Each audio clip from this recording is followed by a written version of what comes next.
Alright. Okay, I have the little announcement thing here that I made for Twitter, so I'm just going to close it.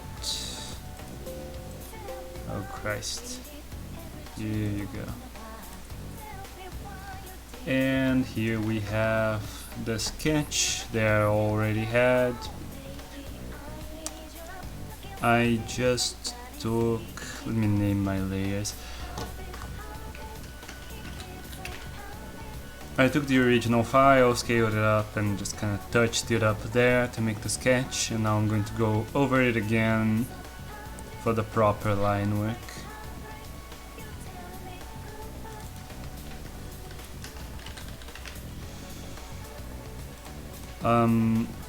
Let me do a comparison real quick before starting. I have, for reference, I have the original here. And yeah, I messed with it in some minor ways. I thought the neck was kind of long. I wanted to make the face a little bit more angular. Just balance it a little bit more. It was kind of too angled, I thought, from the middle. The idea was being, you know, giving it movement, but I feel like it was a bit much, especially because I used more standing poses in the future of the series. There are some design changes you also see to the actual persona. In some ways to just simplify it, was a bit over designed, it was a bit asymmetrical, a lot of stuff that's changed because it was just way too asymmetrical. And the arms, I changed the way they were to be a little bit more consistent with the general persona art style. So yeah, we're going to go over it now and draw the final lines.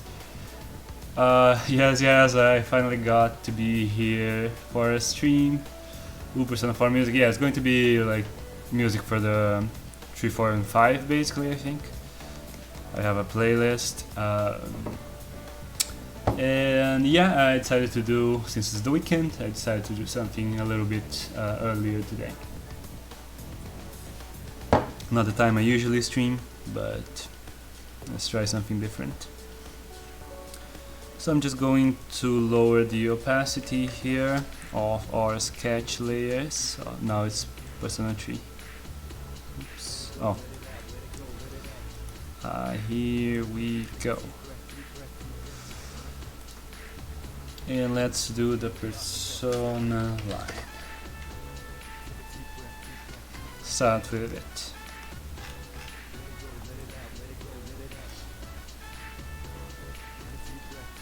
So yeah, this will be a chill stream. I don't know if I'm going to, you know, necessarily talk as much as I do some other times. I'm really just gonna work with this, but if chat wants to talk, then I'll always answer. Especially because we have Persona music, so that's just very nice to have in the background.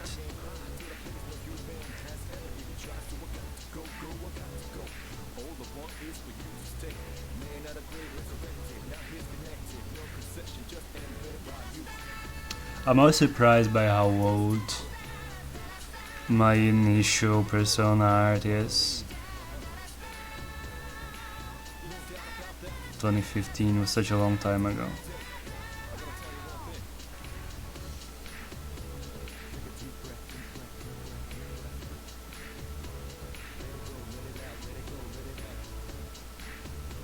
Because I stopped and came back to it more than once, so it doesn't feel that old. It's not like I've been doing it consistently, but I'm still kinda doing it. I'm waiting for a 10k to do the final one.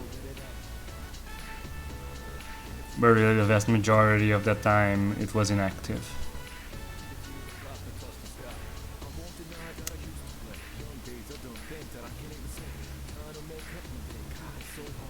Switch didn't even exist in 2015, yeah.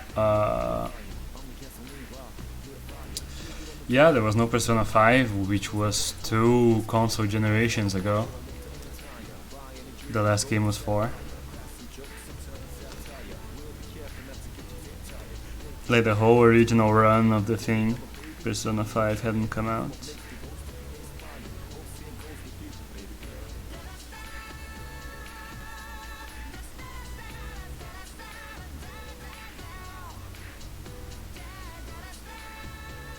So, you know, ever since it came back, it was very out of date in a way, because I was using the Persona 3 and 4 deck, and just generally the art style.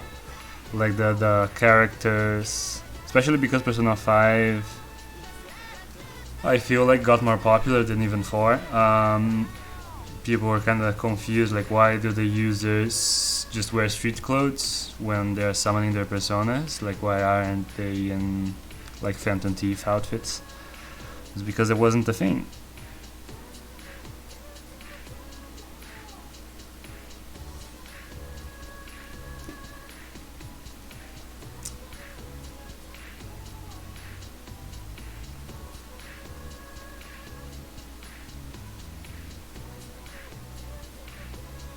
Then when Smash Ultimate got announced, I made Daisy as a Phantom Thief, because people like the series, I wasn't doing Smash Personas at the time, and people used to ask a lot for Daisy, and I wouldn't do it because she wasn't in Smash.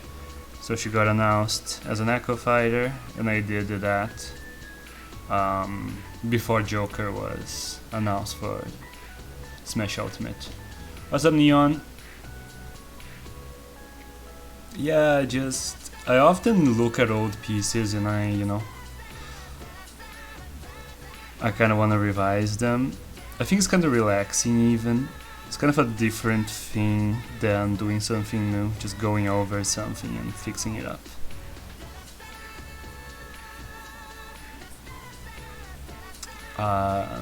What's up, Largan? So yeah, and then there was the whole incident where people it was like an automated store thing on Amazon, was selling posters of this piece, and I was like, not only, am I not super happy with this piece because it's like really old and no artists like their older work basically, but also it's like this super low res image because I was just doing stuff, like my computer was really bad and I was doing stuff just for Tumblr posts back in the day. So it has the width of a Tumblr post, which is 700 pixels, which is very little. I didn't get the Twitch notification until now. Oh, we just got started. Like, it's been 8.5 minutes, so I think it's probably normal. I imagine it's not like completely instantaneous.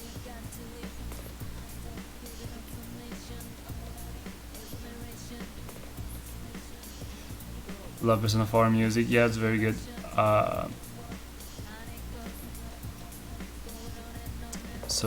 But this is 3, isn't it? No, this is 4. Yeah, but it's this playlist, I'm pretty sure is 3, 4, and 5.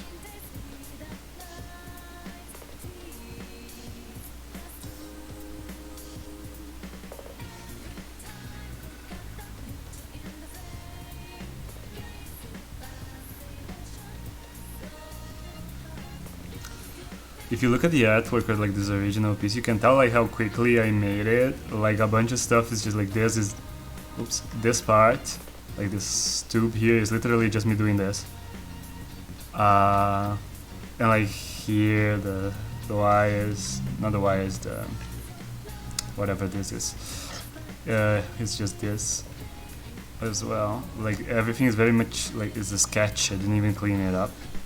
The whole original like series was done very fast. I used to do them in 4 hours, like the whole thing, which is pretty absurd, but I was busy. I wasn't doing art for a living yet, so I really didn't have that much time to invest in it. 4 has the best soundtrack.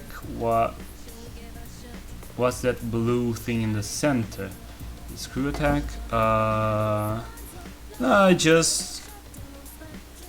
I wanted to make like a core of energy shining in the middle of it.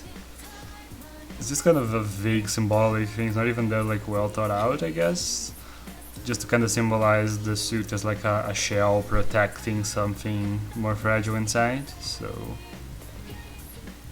I have mentioned before that I kinda prefer the Persona designs from Persona 3 over 4, and which are very like, they have a lot of detail and they have a lot of very like overt symbolism going on in them. They're a little bit less straightforward as a design, so that's kind of, there's, you know, more mechanical stuff also.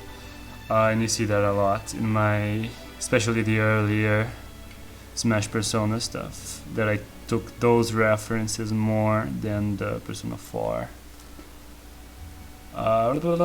Sorry, let me block this person, which is not a person, it's just a robot. Bye. I like it, thanks. My subscriber doll. Also, I'm not a sub anymore. It ran out, so you can remove the doll. It's becoming real. Oh yeah, cool. Does it mean? Yeah. I gotta revise like which subs are still up anymore. Yeah, that's a bot. Yeah, that I've been getting that one since like literally the first stream that I made. The whole wanna become famous by followers, which I'm not sure that makes you famous, but okay.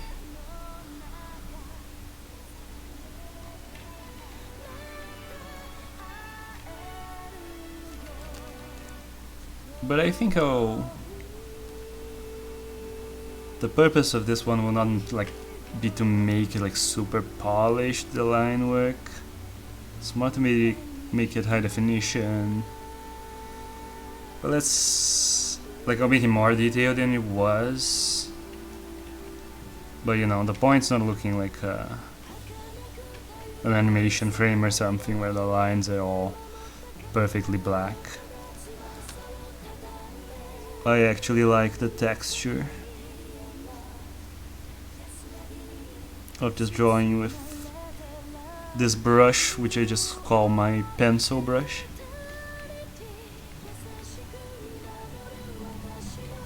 By soundtrack, yeah, I think I prefer the Persona 4 soundtrack a little bit. I haven't gotten to play, yeah, it's Persona 3 soundtrack now. I haven't gotten to play 5 yet, the soundtrack also looks very good. But the best opening is Burn My Dread.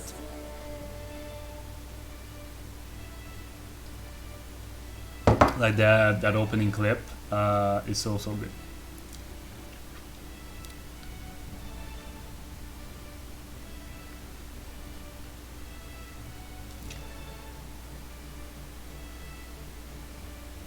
Sorry I wasn't subbed, the Prime didn't auto redo it, but I am now. Oh cool, thanks. Yeah, no problem.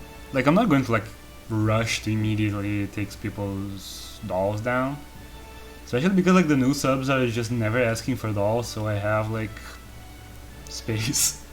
Like people, there's been a lot of gift subs and just subs from people who are like, yeah, no, I'm cool, thanks.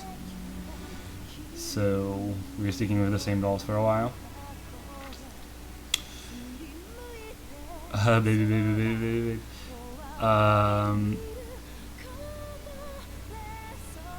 Hello, it's me. What's up, Maniacal Toaster? So, yeah. Oops.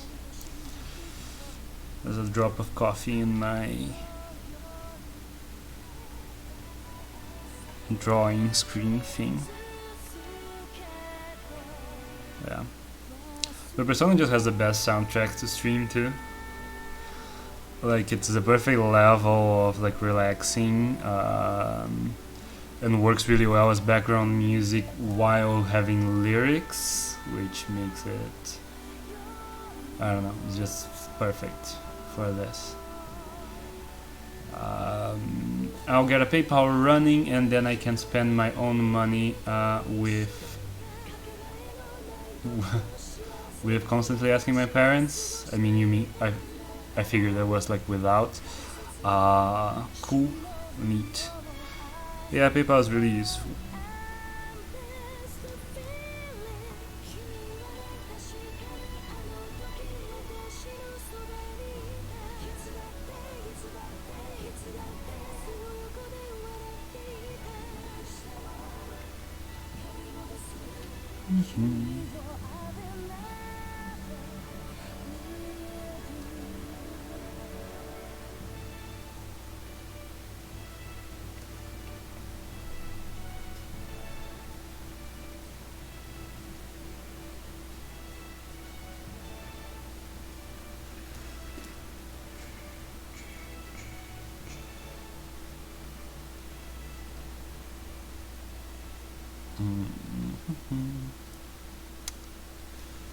So yeah, I'll try to do this at a pretty fast pace. Let's pick it up.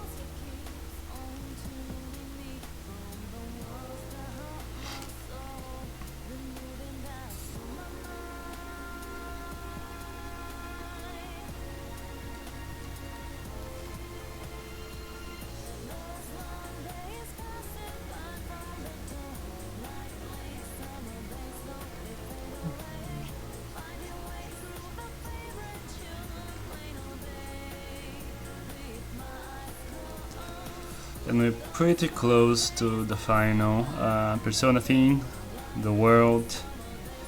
I already have like the basic idea of what's going to be, but I'll have to design it.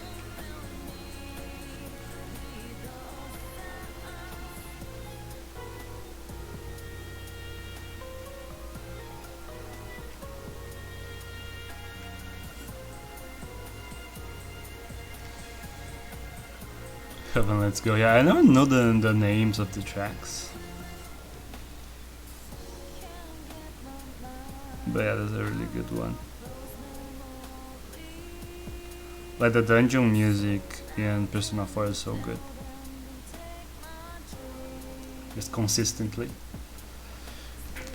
I actually kinda wish like it would keep playing during combat, because it stops every time and then like kinda restarts. And the combat music is good, but it's the same the whole game, so at some point I don't want to listen to it anymore. I want to listen to the cool dungeon music.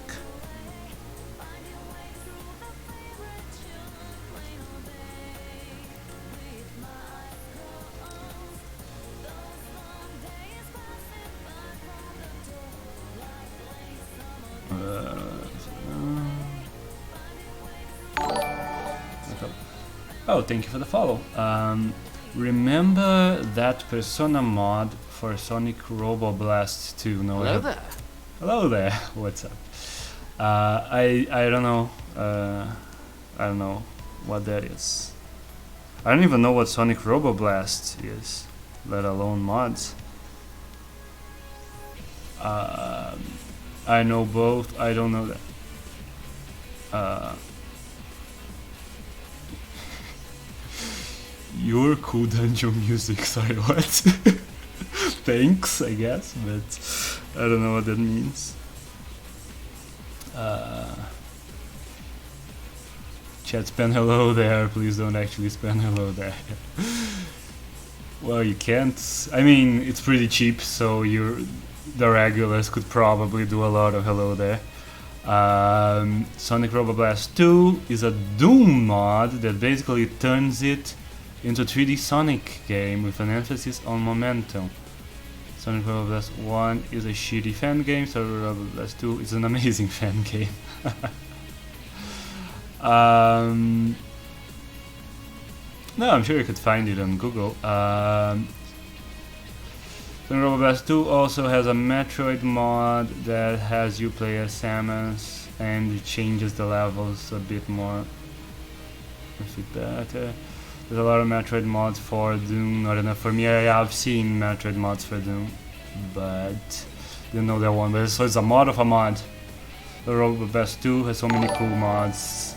That's neat, like that they made a mod and then like presumably left it open source. Sounds cool. I should look into that at some point.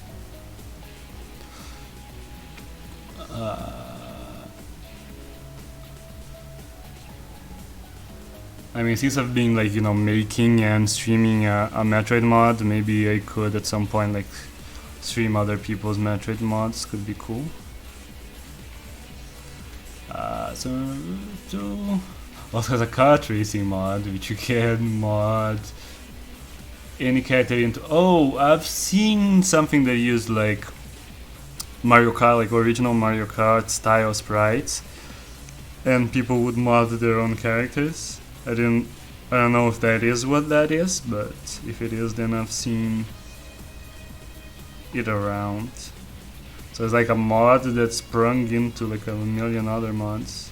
That's cool. I did like 10 minutes ago. Anyway, here's the link. Cool. It will be saved in chat, like chat gets saved, so I can look at the VOD later and pick that up.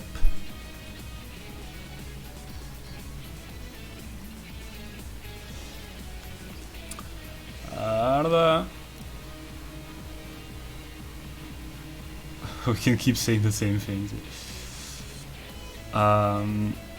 Sounds neat. Yeah, I really like the modding scene and stuff. Like it was cool to finally make ROM hacking, like the website ROM hacking. I think .net. Finally make my own account and have my own mod up there because I've used that site for such a long time. So it's cool to, you know, have made my own contribution.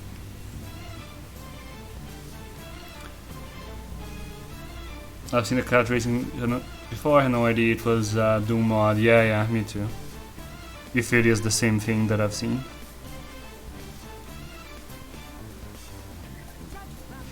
Cause I guess, you know,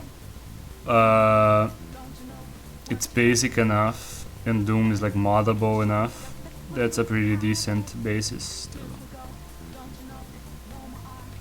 start making a low poly basic 3D thing.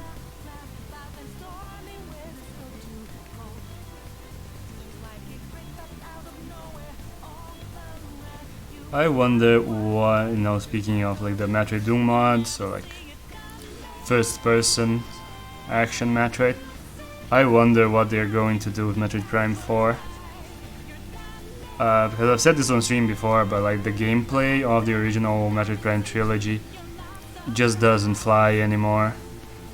It's very outdated, very slow paced. They were really cool for their time, but they feel way older than Super Metroid, for example, or Fusion or stuff like.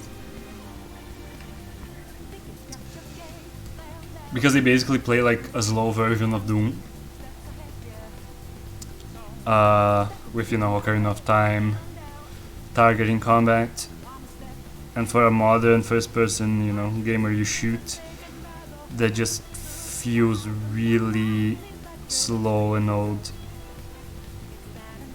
Especially, you know, considering the amount of evolution that there has been in first-person games when it comes to having dynamic movement.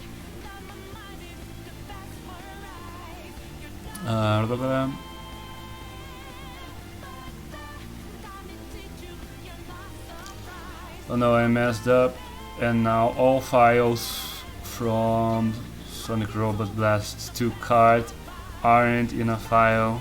They're on my desktop. Oh no. Doom 2016, but with a much bigger area rather than a bunch of levels. I mean, yeah, Doom 2016 already, you know, like they went all the way back to Doom when it comes to like first-person shooter design, but then really modernized it and made it feel really dynamic. That's a really good game. And like you feel fast and powerful in a way that you do in 2D Metroids, but not in Prime. In Prime you feel very slow. And jumping around, you know, it's kind of awkward and heavy. But there are actually games that have put it even, you know, further beyond like the futuristic Call of Duty games, and like Titanfall 2 have very dynamic ways for you to jump and wall jump and grapple and climb around that feel a lot more like you're playing Super Metroid in first person than even Doom, which is already, you know, Doom's more straightforward, you know, like your running speed's really fast and you can grab onto ledges basically, and the levels are well designed around it. But there are a lot of ones with like a lot of different movement options that I feel fits Metroid really well, because then you can do like creative movement stuff that lets you get through an area in a bunch of different ways, which makes backtracking a lot more fun, and allows for like sequence breaking if you're really good at the movement, or you know, I really feel like they should take some Breath of the Wild design philosophy to Prime 4 and make it a lot more freeform and let you get to different places creatively with a few tools. So if they gave you like a few tools like Breath of the Wild from the beginning, you just have a lot of movement options, and if you use them really well, you can just solve puzzles in a bunch of different ways. You know, you can reach difficult to reach places in a bunch of different ways. Like maybe the easiest way is to go really inefficiently around the map and like get power-ups that make it really easy to reach new places, but also make it possible for you to like make your way around stuff if you really look carefully at the environment and if you use your movement options really well. I feel like that would be a good modern 3D Metroid game. I also hope they lean into the hinted at idea the Federation actually wants to get rid of Samus. That was always really interesting to me. Yeah, but Prime, well, I don't know when Prime 4 will take place, but Prime is like before even Metroid 2, so that wouldn't be the case. And it looks like they even aren't going for that with Dread, right? Because like the droid Federation, so you're like, oh, so the Federation wants to kill Samus, but according to like newer trailers, apparently the droids got like hijacked, presumably by like the evil Shozo guy. So maybe they're doing that Samus, like the Federation just got over it and isn't hunting Samus anymore? I don't really know. Kinda sounded the way the last trailer, like the direct trailer, which didn't really add much, but the way the narration worked, it kinda sounded like Samus was just kinda working with the Federation again, which is kinda lame. I forgot. Has Aegis. I was like, oh, that's cool. Stopped being into Smash years ago, but if Master Chief is the final DLC character, I hope his trailer is him and Samus doing the biggest bro fist ever. Yeah. I never really played Halo, but at this point I feel like any character is like viable as a Smash character. Being exclusive to a different console isn't really an impediment anymore. Like even if they're kind of advertising an exclusive for a different console, like Sephiroth is like basically advertising Final Fantasy VII Remake, which is an exclusive for like PS5, right? So they don't even care anymore.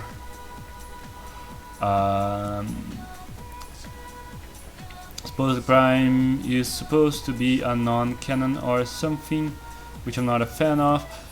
Yeah, I don't know if it's fully non-canon, but clearly like the main Metroid series doesn't care about Prime. at all. Like they pretty much don't take anything from Prime. It's kind of like the old Marvel TV shows that would take stuff from the movies, but the movies wouldn't take anything from them. And eventually they just got uncannoned. I know Nintendo is never gonna go full on ACAB or anything, but Samus, working exclusively for the Federation, is not going to, not doing actual bounty hunter jobs is always kind of odd. Yeah, I think like the original like Japanese manuals and stuff never really called Samus a bounty hunter. They called her a space hunter, and never made it sound so much like she would take jobs from anybody. So only Nintendo even know about bounty hunter when they called her it. They just thought it sounded cool. Or yeah, BRB food, yeah. Commonly accepted nowadays that the Prime series takes place between 1 and 2. I'm pretty sure they always said, didn't they? I feel like they always, like Retro always said that the Prime series took place between 1 and 2. But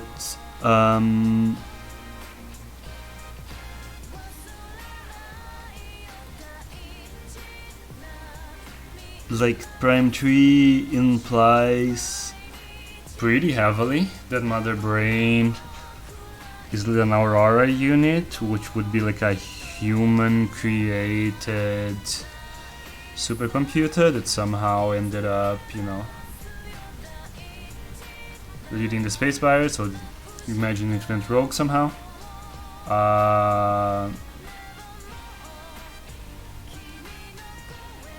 But the Metroid series, like the main series,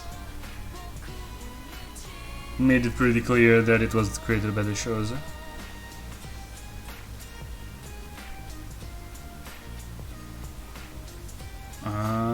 A while back, the creator of regular Metroid said they weren't canon at all, but it seems to have backpedaled that. Yeah, the shows are created. Like in the main series, it's pretty clear, but Prime 3 implies very heavily that Mother Brain's an Aurora unit.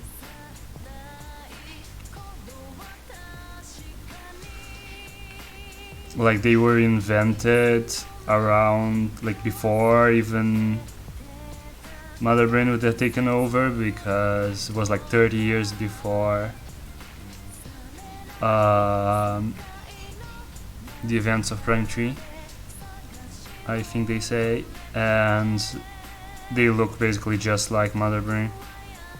So it kind of implies that one of the first Aurora units kind of went rogue and became the leader of the Space Pirates. But a lot of stuff from the manga has since been like made canon in the main Metroid series, including Mother Brain being like created by the shows. I'm pretty sure.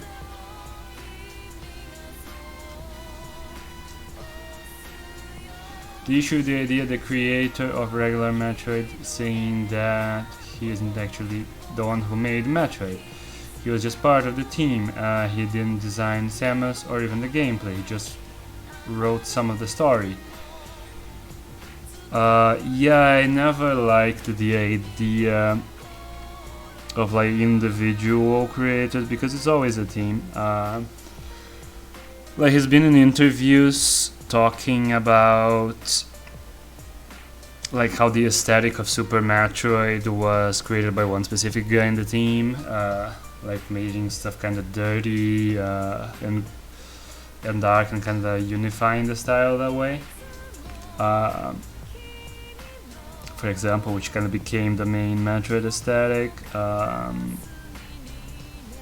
Even though you can tell that like games where Sakamoto has a lot of control don't usually have as much that aesthetic.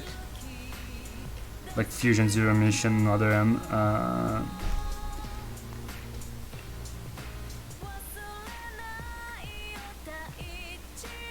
So yeah,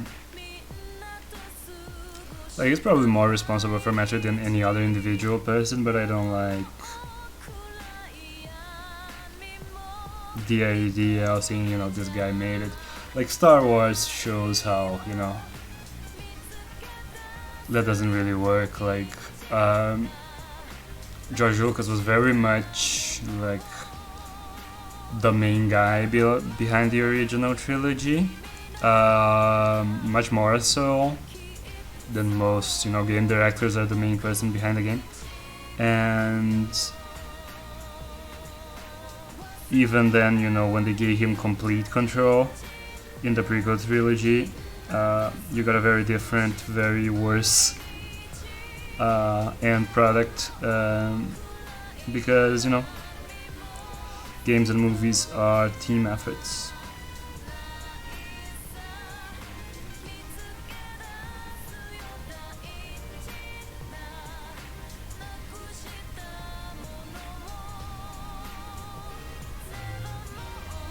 But you know, Sakamoto did direct mainly the original series.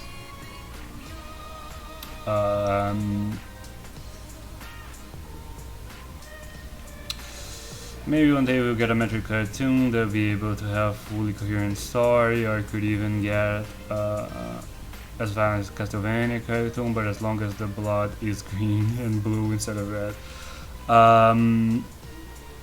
Yeah, I'm just not sure if it would be any good, because I don't think Metroid lore is very good, really. I think the storytelling is well done in a lot of the games, like Super, the Prime series, Fusion. I think they do a great job of telling a story within the medium of video games. But that doesn't mean that same story would be compelling in the form of a passive narrative medium. And you know, without the action, you know, moment-to-moment action of a game, a series usually needs to rely more on like lore and backstory for engagement. And the lore and backstory of Metroid is kind of stupid.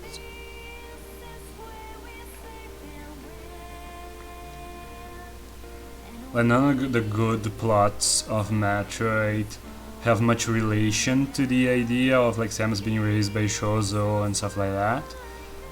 In fact, I would argue that Super Metroid is only much worse if you consider that, if you feel like Samus is not exploring an alien hostile planet, but rather the planet she grew up, and the Shozo civilization isn't like a mysterious ancient civilization, but like a bunch of guys she knows. Like it only gets a lot worse. So, I don't know if even like the best of teams could come up with like a great series based on Metroid. They'd have to like diverge a lot from it, make their own thing. I hate the Castlevania cartoon. I only watched the first series with a bunch of friends, drunk. And we felt it was pretty trashy, but we had fun with it. Like it was kind of dumb and pretty trashy. And kind of cheap. I assume they upped the budget later, but the first season is very cheap. A lot of static talking heads. But we had fun with it. Just not like you know, wow, such good storytelling. You know, it was kind of watching it like a, you know, like kind of a cheap horror movie kind of thing.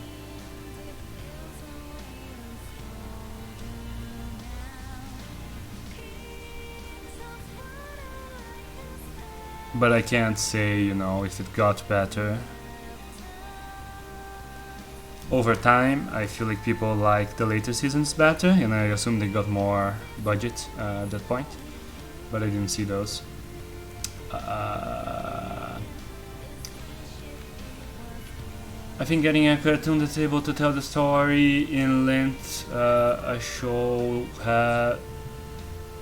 in the length a show has would be really good for building lore up to where it needs to be, as long as they get a good writing. I mean, I feel like you can probably do like a pretty good series out of anything, but I don't think like the starting point of the lore of Metroid is a very good starting point. I feel like the best possible Metroid series would probably completely rewrite the backstory, because I don't think it's a great starting point for a story. Now that you mention it, a cartoon that is just her day-to-day missions that take the Doom 2016 opinion of the lore would be really good. Yeah, that could be more fun. But again, like Metroid is so based on isolation, like Samus is alone doing most of the mission, which is good for game storytelling, but doesn't usually work for narrative storytelling. You can just, watch a character do actions. Doesn't work so great for like a TV series. Usually you need dialogue and character arcs that require characters bouncing up against each other, like interacting and evolving based on each other, which is just, Metroid is just not built for that, so I don't know. Samus gets a call from someone asking for an interview about her life at the Shozo, and she just shoves the call robot out of the way because she's in the middle. Yeah, I like Doom, the way they do it with plot. Like, if you want to stop and listen to some hologram talking about plot, you can, but you can just blast past it, and that's fun. Candy Tartakovsky would beg to differ. I'm assuming that was like text-to-speech. I don't really remember Samurai Jack that well. Like, I didn't watch the new one. I watched the old one as a kid. So I can't really opine whether I feel that works.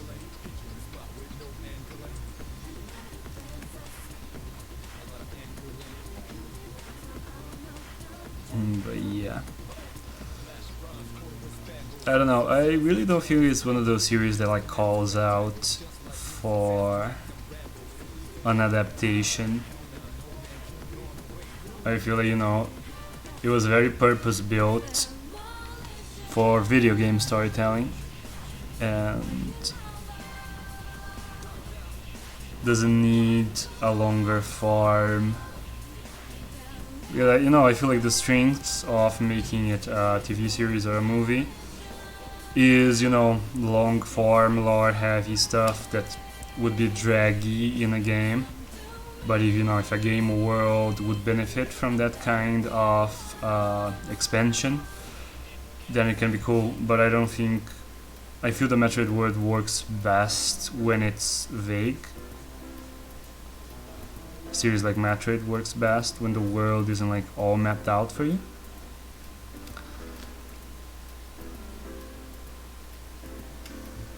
So I feel, there are other games that would probably make for better TV shows.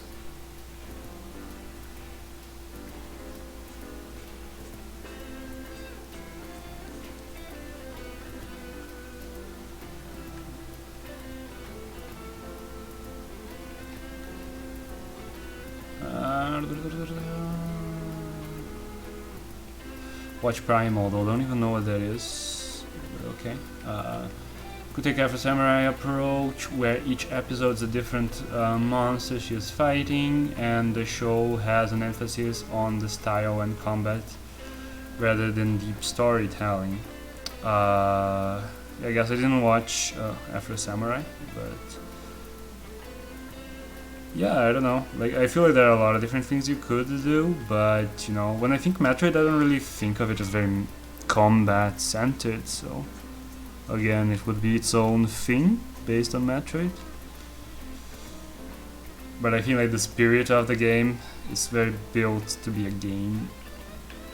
Whereas, you know, if you take like a story-based RPG or something, you can be like, you know, this could also be a book or a TV series or something, because it has a lot of story, a lot of characters, a lot of lore and all that you could want to see developed further.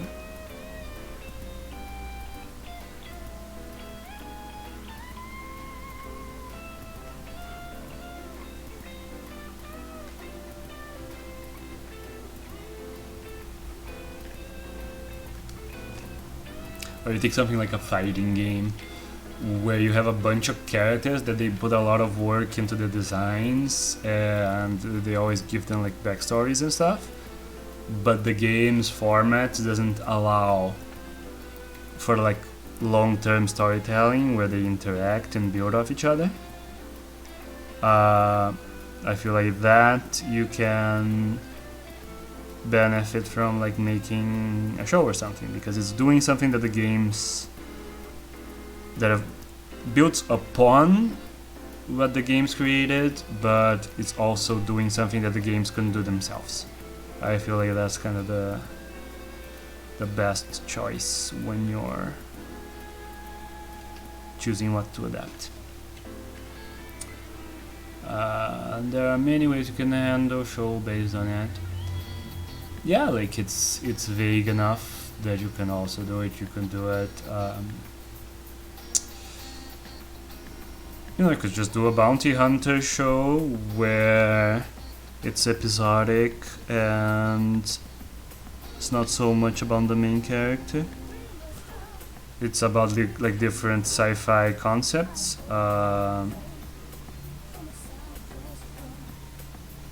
just make it an anthology show, basically.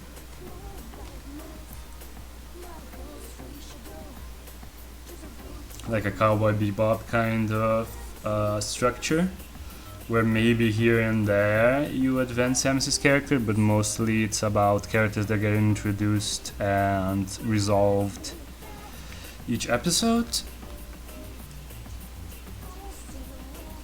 There are a lot of ways you could go about it.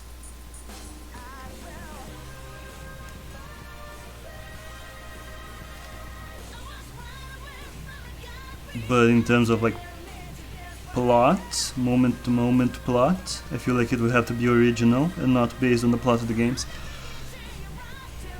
Because the plot of the games, as a lot of, you know, as is the tendency for Nintendo games, is very basic. Like, Metroids exist, bad guys want to use them as biological weapons, make Metroids not exist anymore. Unlike the deeper character stuff, like Samus not killing the last larva, and then that seeming to be, you know, have backfired, but then the larva actually remembers her and saves her, you know. That's storytelling that's built to work in a very visual, action-based way, where it would only get like less impactful if you saw it in a story with talking characters rather than live it through actions in a video game. So I feel like to make something that makes the most out of that kind of storytelling, you'd have to build new stories that were made for that format.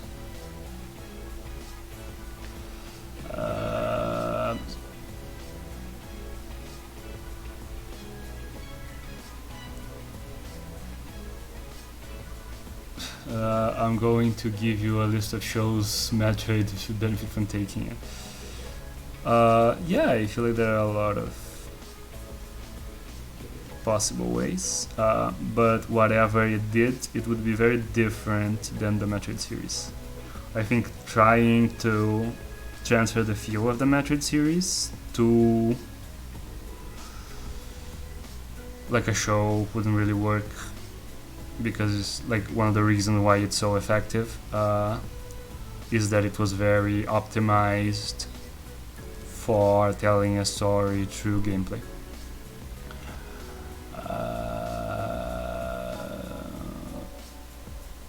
every show or movie made to build off fighting games have been utter garbage. I disagree. I think the original Street Fighter 2 anime and the Street Fighter Alpha anime are both very good.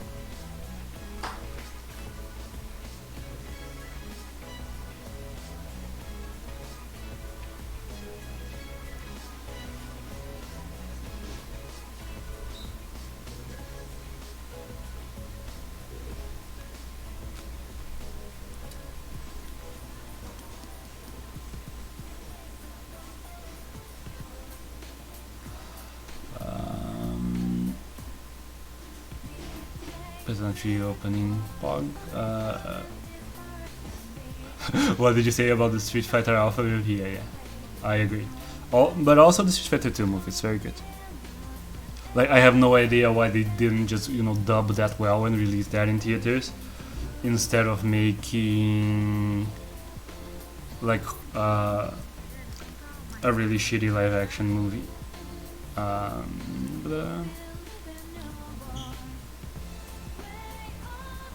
You just described exactly what I said. That a good Metroid show would be law. I would love a scene in Metroid show where someone tries to steal Samus' suit, but he just fucking kills them because full fail safe to ensure only Samus tries to use it. Says into a ball, crushing everyone. Yeah, he likes Alpha 2 and 2 baby. Yeah, they're very good. Lambs like the planet through Saturn and its rings, okay. Yeah, I think those are really good.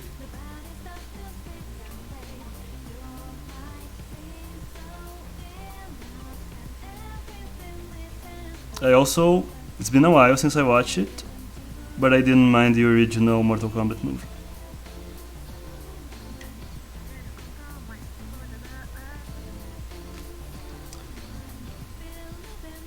I think it was like what a Mortal Kombat movie was kind of supposed to be at that moment.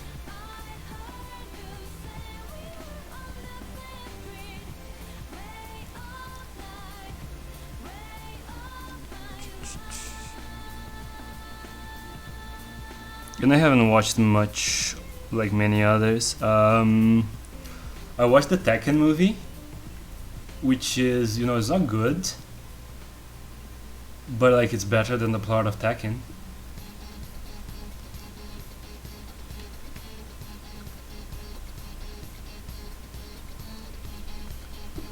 Scorpion's Revenge is pretty good. Yeah, you said that, and I watched that scene that you sent. It looks pretty good. I should watch it at some point.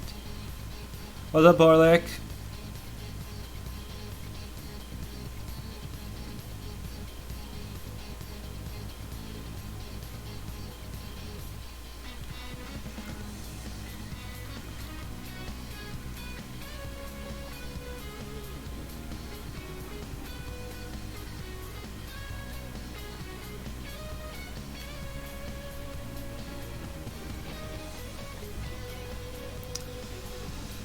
Yeah.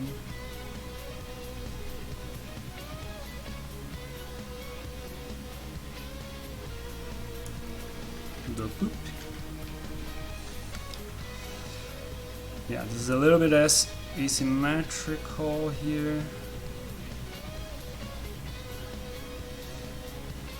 It's not supposed to be quite this curved down here. Let's do this. Tekken has an amazing plot. How dare you? Akuma was merely waiting for Heihachi to become stronger.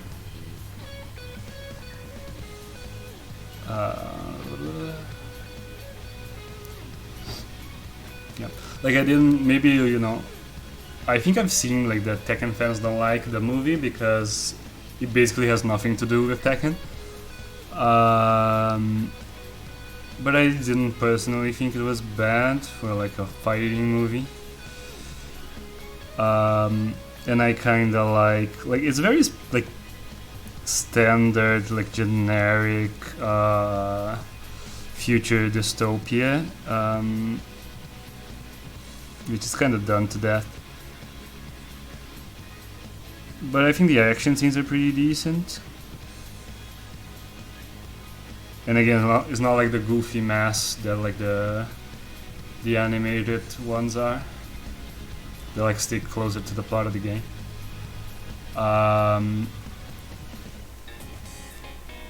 Another fan of the new Mortal Kombat games. They simplified a lot of characters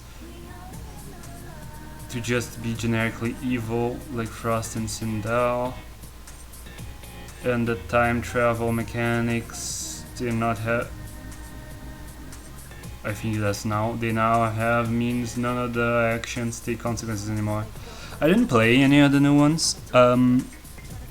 It's frankly not a big Mortal Kombat fan. Like I've talked about this before on stream.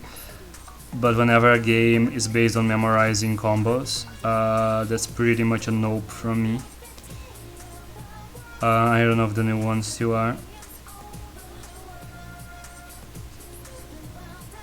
Like I used to play it as a kid, but I don't know, I just don't want to memorize combos.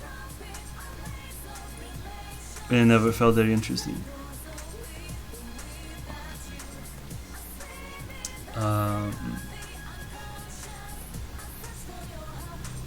Now, yeah, one thing that I used to think was pretty neat in Mortal Kombat was the lore, actually. I used to really like the character descriptions that they have in like 3 and stuff.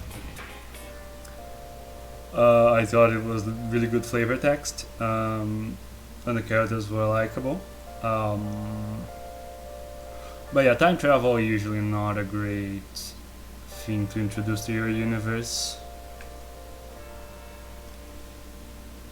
But I don't know, I haven't played like 11, was that 10 and 11? So, or 9 I think. Was 9 the one that was just called Mortal Kombat? I didn't play like, I played that in like a friend's house, but I never really played any of the modern ones properly. Like I appreciated the character design is becoming like gradually less completely shit. I still feel like the best character design of the series was around Mortal Kombat 3, but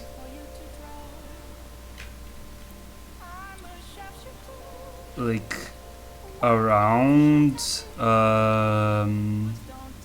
probably like what's it called, the second, like the 6th one. It just started becoming worse and worse and worse, and like Armageddon just has some of the worst character design in like any game.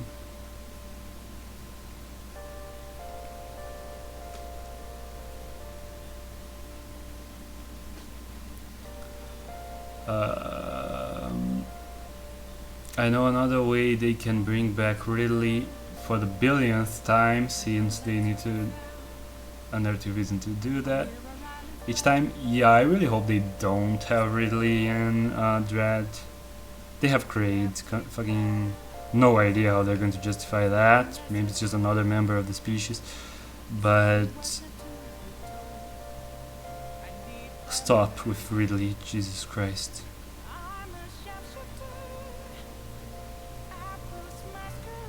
They just had to put it in Samus Returns. That ending to Samus Returns, just yikes. Like, you'd think there wasn't a lot of ways to like screw up a very simple and iconic sequence of Samus like peacefully walking out with the larva, the infant Metroid, you know, after the job was done, but having spared that little one. And then there's this like calm music and you slowly walk out and get into your ship, you know. Pretty simple, you know, gameplay storytelling, not a lot of ways to screw that up. Jesus Christ, they found like 10 ways to screw that up.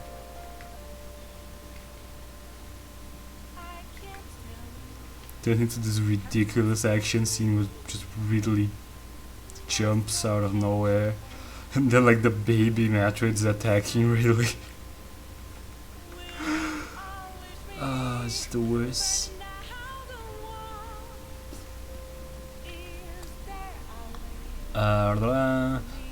A code that worships you, collects a small amount of his DNA, infected a number of people with it, let it fasten their bodies until they're big enough to feel his skeleton or something with it.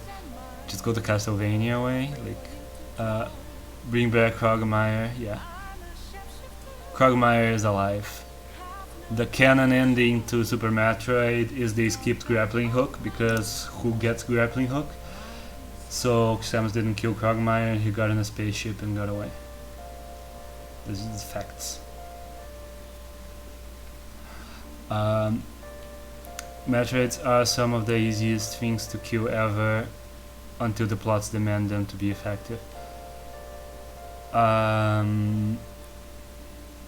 mean, if that's like a bunch of Metroids, it would be pretty difficult.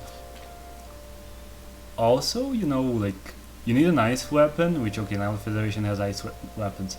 But I feel like Samus's super missile is like canonically, like within the fiction of the games, usually like way stronger than Federation's weapons. So let's say there are missiles that are as good as regular missiles. Having to freeze each individual one and then for the few seconds that it's frozen, shoot it 5 times with missiles. Like if 1,000 Metroids attack a town, you're dead.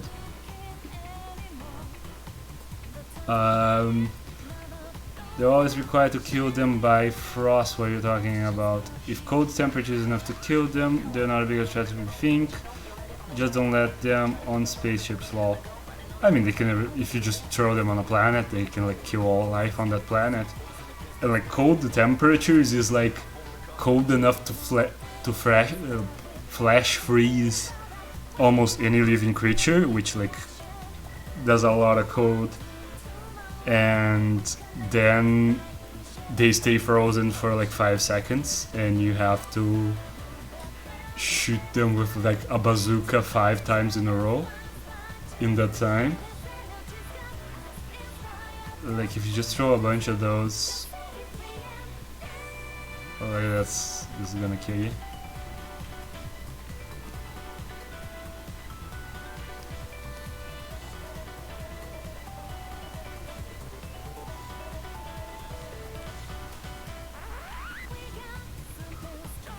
Like Federation Samus are like Federation soldiers are dying to like the eye door in Super Metroid that dies from one super missile.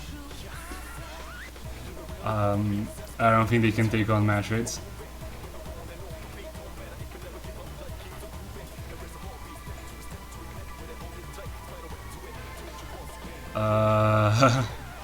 Cut the AC to a ridiculous amount to put on a sweater, lol. Yeah, I'm assuming that's a joke.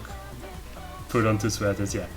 No, yeah, the cold that Metroids are vulnerable to is like would kill you instantly. Like would kill a human instantly. So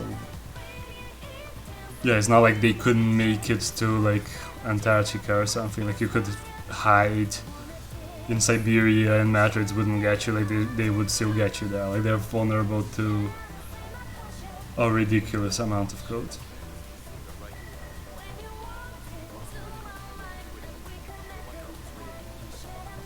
But Other M does show the Federation has ice weapons. They're really big and bulky. Like the ice weapon that they have, I'm pretty sure. Or do they have an ice pistol too? But I think they have like a big mounted ice weapon. I'm fine walking through winter in shorts and a t-shirt. These Metroids, which just learn to like the cold. Well, yeah.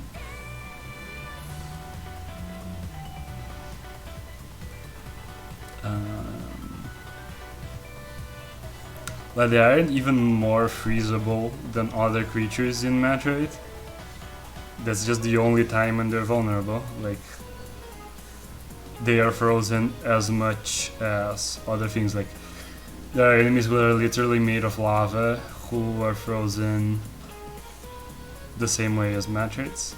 Like, the difference is not that they are weak to ice, is that ice is the only thing that negates their invulnerability. So like, ice doesn't really kill them.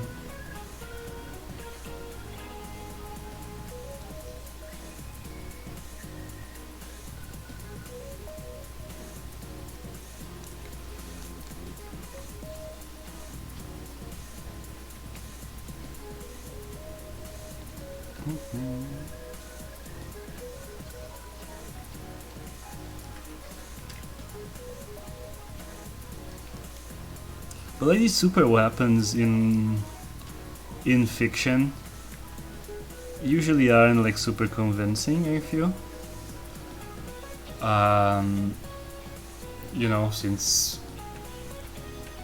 intercontinental ballistic missiles and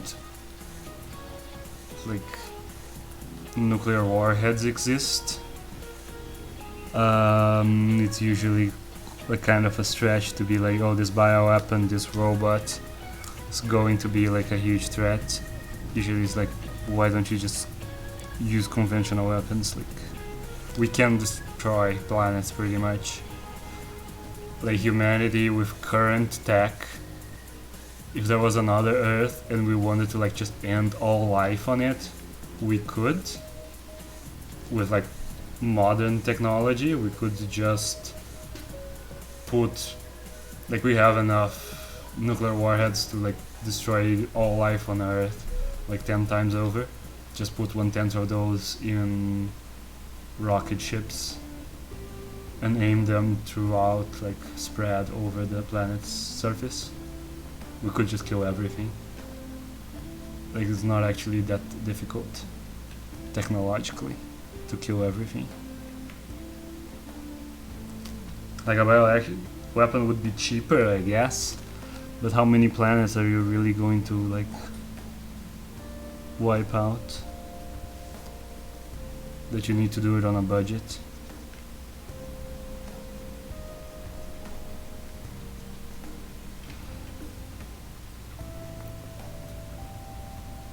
Persona design and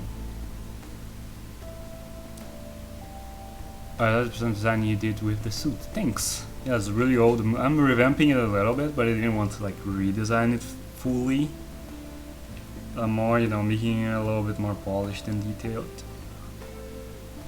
Modern tech would devastate a planet's surface, but we wouldn't even be able to level an island, let alone destroy the planet. Yeah, no, I'm talking about like killing everyone on the planet, not like destroying the planet. No, we're nowhere close to being able to destroy a planet. But who wants to destroy a planet? Why would you do that? You want to kill the people on top of it. Like, destroying a planet is only worse. You want to keep the planet. Why wouldn't you keep the planet? And like, also, you know, biological weapons and stuff only kill living creatures. They don't damage the planet, which is theoretically better. And you know, so nuclear weapons, you know, things get radioactive, which is bad. But with a biological weapon, you know, the problem with a biological weapon is it doesn't go away. So it's the same problem.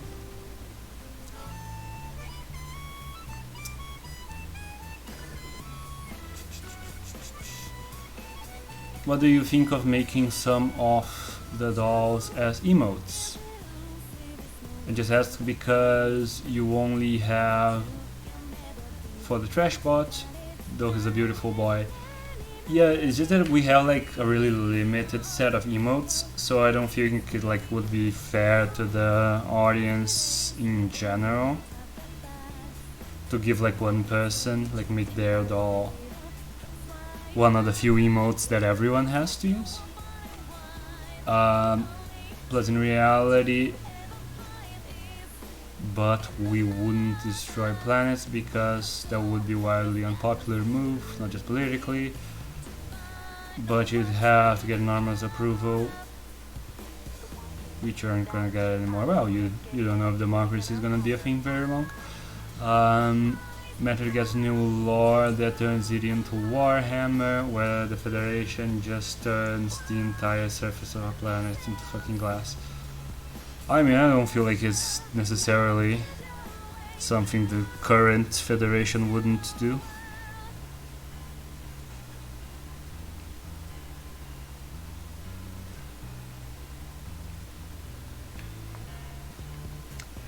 I much prefer like the fusion portrayal of the Federation, where they're not really like good at all. It's more like a US kind of thing. Where, you know, you would often prefer them to like the space pirates because, you know, they don't want to actively kill you, but you don't trust them as far as you control them.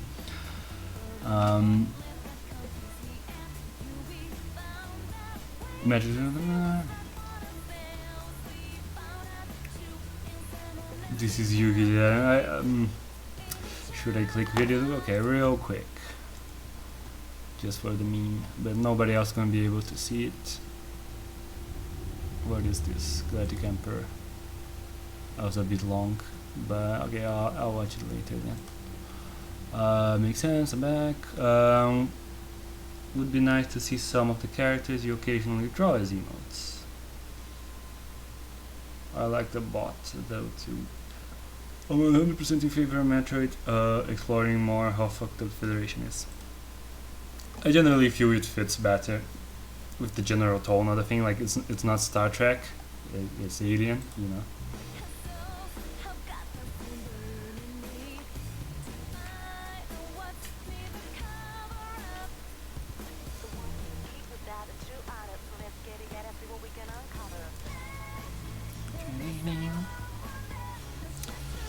I'm just gonna cheat and copy this.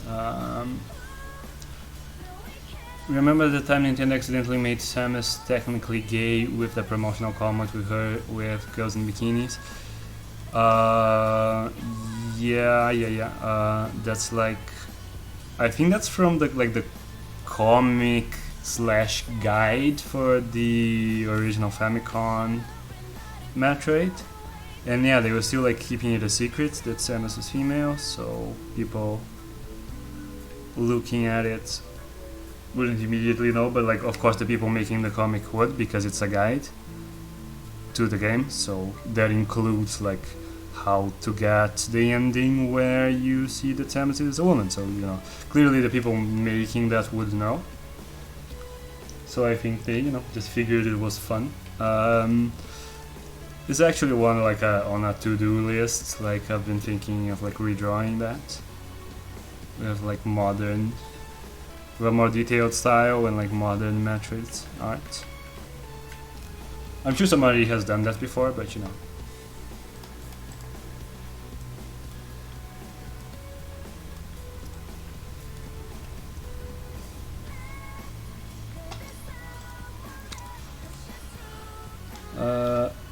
I love the little trick where you use the duplicate to get the angles to match. Yeah, it's just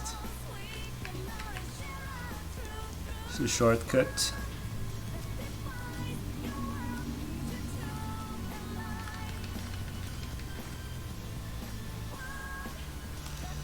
Stamps very useful.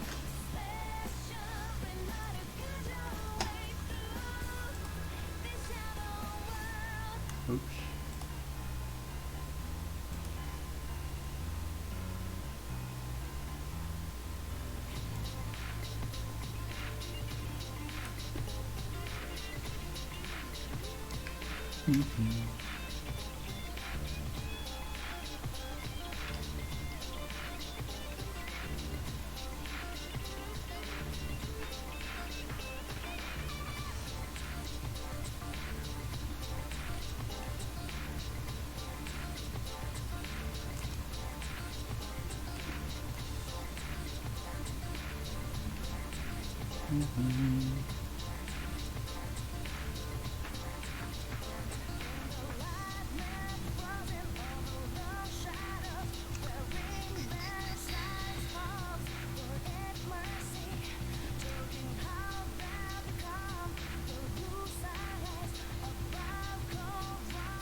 I think I'll keep the lines that aren't outlines a little bit thinner.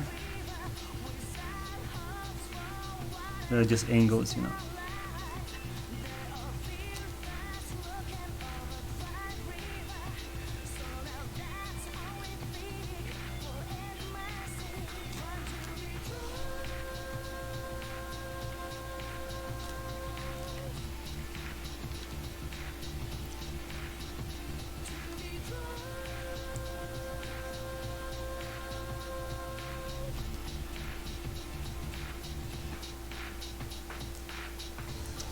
Okay. The Mario Bros. Was delivered by Stork. That kind of implies that sex doesn't exist in the Mario universe. Oh, sorry, that was more that I hadn't seen. Remember the jokes about how Peach doesn't immediately deny that she could be Bowser Jr.'s mom in Sunshine?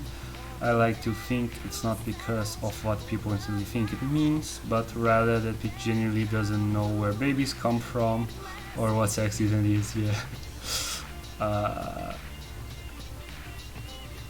Yeah. Now I found it.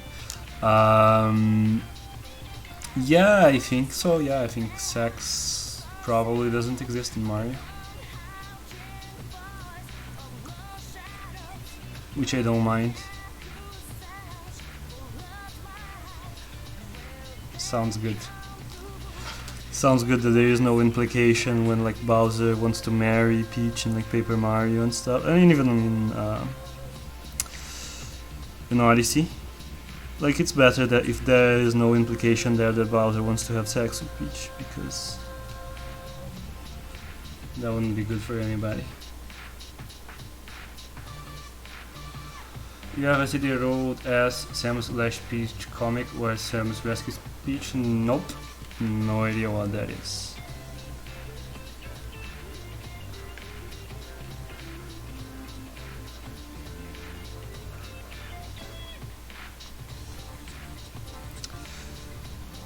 Alright.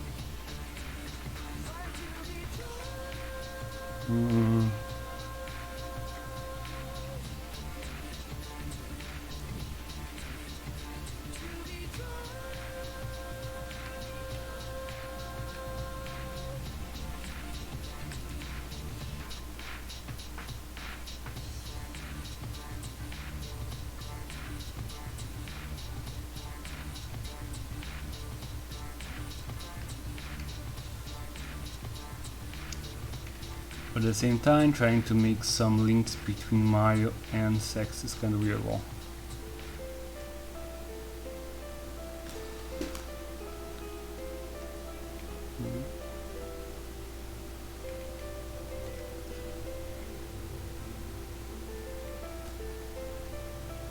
I wonder if that's like a cultural thing that we'll get over at some point.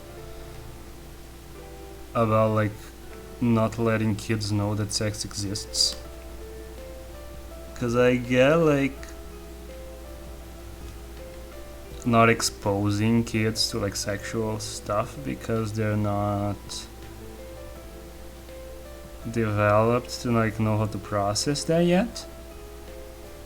But like actively lying, like my parents never told me like any story about like storks or something. They just didn't get into details.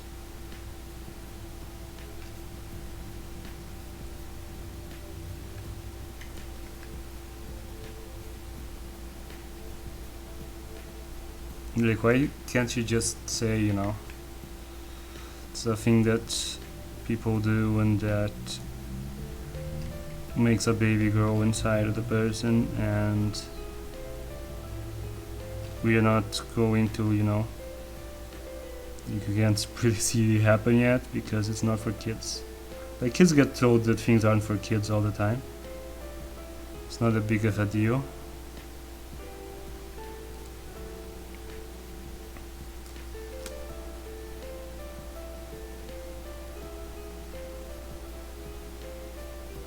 And I don't know how the parents would take that kind of stuff do, you know, when it comes to like animals and stuff.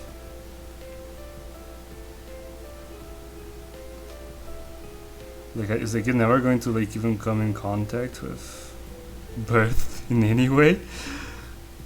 I guess they have to be like really, really young. Because, you know, at some point they're going to like see a pregnant person, and that's clearly not a stork. It's not stork based. I don't even know how it works.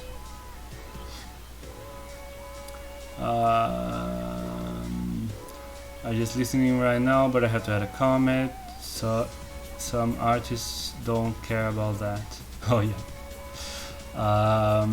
I learned about sex from the internet, and it screwed up my entire understanding of it for years. We need to teach kids about this before they go through the changes, so they know what the hell is happening. Yeah, absolutely.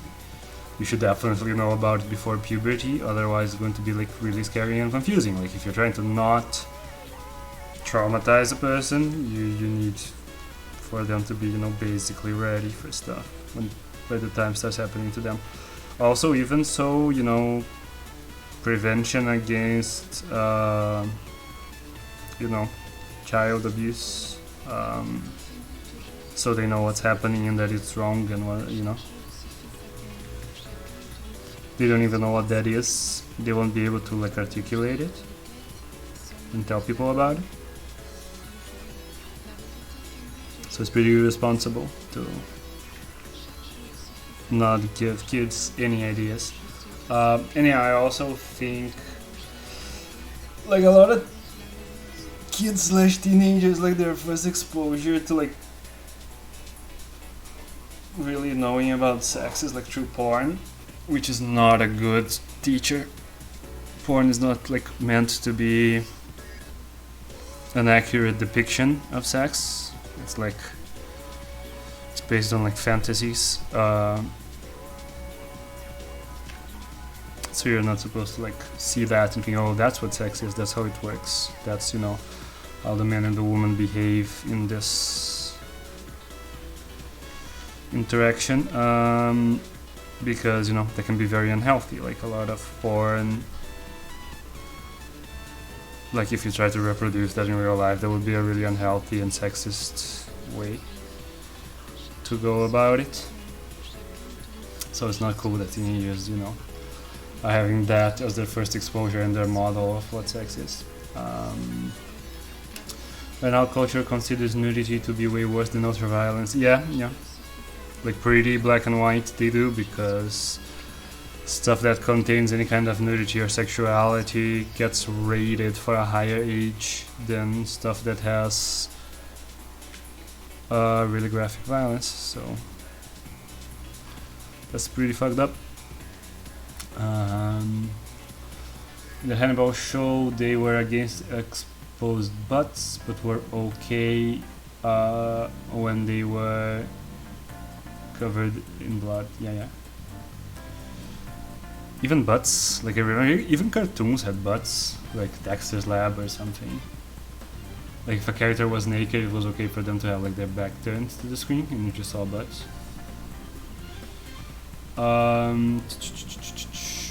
What Wunderscheiße, I have no idea. Irritates me because it means wonder shit. I don't know what the. I don't know, I love it lol. More I think about it, I don't know how I figured out what sex is. Just kinda knew it at some point. You missed the link where I sent to that comic from before lol.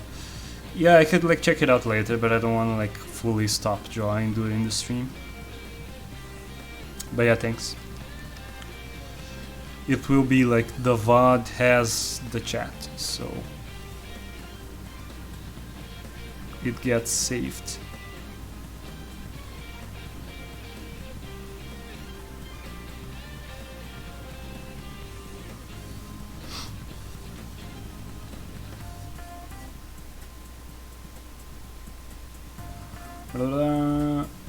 That's Fabio Bigger.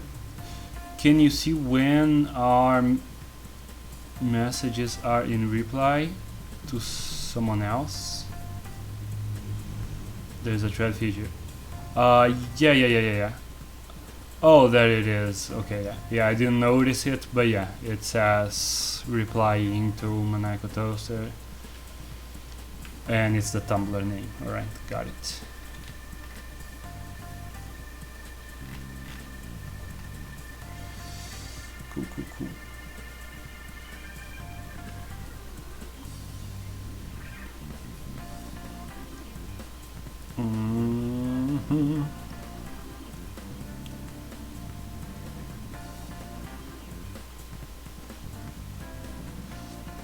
As usual, I forgot about my coffee. I'm gonna drink it cold just for the caffeine. Also, I actually don't really mind cold coffee that much. Still bitter, and I like bitter things.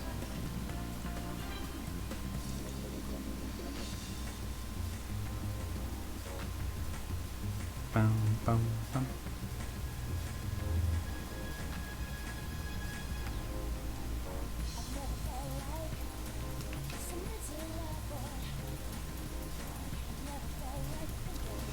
Just for variety's sake, I'm actually going to switch to doing Samus.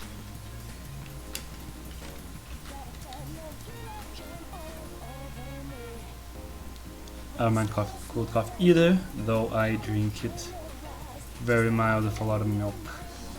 Yeah, I feel like milk coffee actually suffers more from being cold than black coffee. I sometimes when I wake up late, so I'm kinda hungry as well, but have like slept a lot, so I'm not really sleepy. Then I'll have coffee with milk, but I usually have it black. I just prefer it personally. But there's nothing cringier than dudes who are like proud of drinking coffee black because they think it makes them tough.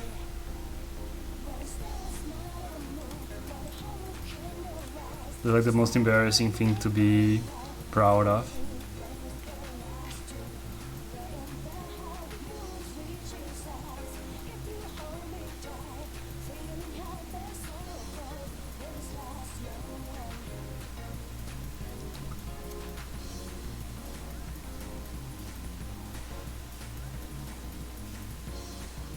This drink list seems really weird. I just don't drink coffee law. Yeah, this is valid. Yeah, but people find like the weirdest things to like consider themselves like better than other people.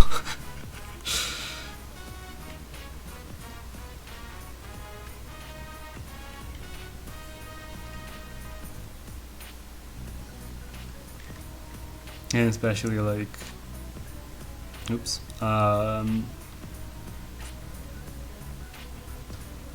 don't know, like men wanting to affirm their toughness is always very embarrassing, especially when it's something, you know, what kind of warm beverage you prefer.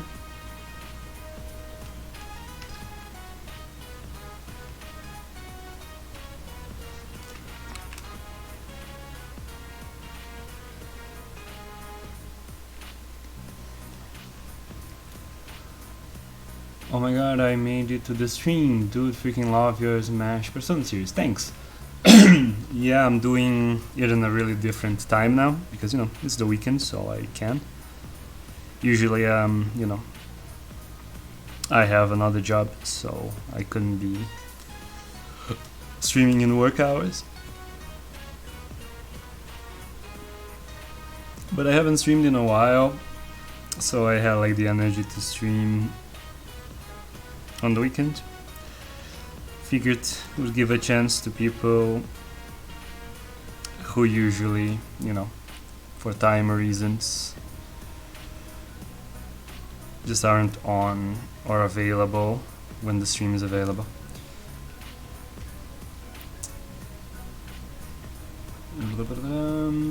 When I was leaving my uncle's funeral, there was a guy in the parking lot with his girlfriend, and his girlfriend is like, "I can't believe you're wearing shorts in this weather." And he said, "Okay, babe, it's okay, babe, the cold doesn't intimidate me." We all made fun of him. Yeah, it's a very, very strange thing to say. Doesn't intimidate me? Yikes. Like, yeah, again, weird thing to be very proud of. People just feel cold in different ways. Like my girlfriend generally feels more cold than me, but not in her legs. Like she wears like a sweater or something and still be wearing shorts on pretty cold weather. So people just are different. I don't feel as cold in my torso, but do more so in my legs. So I feel like most people who wear shorts in cold just it's just a type of person that exists.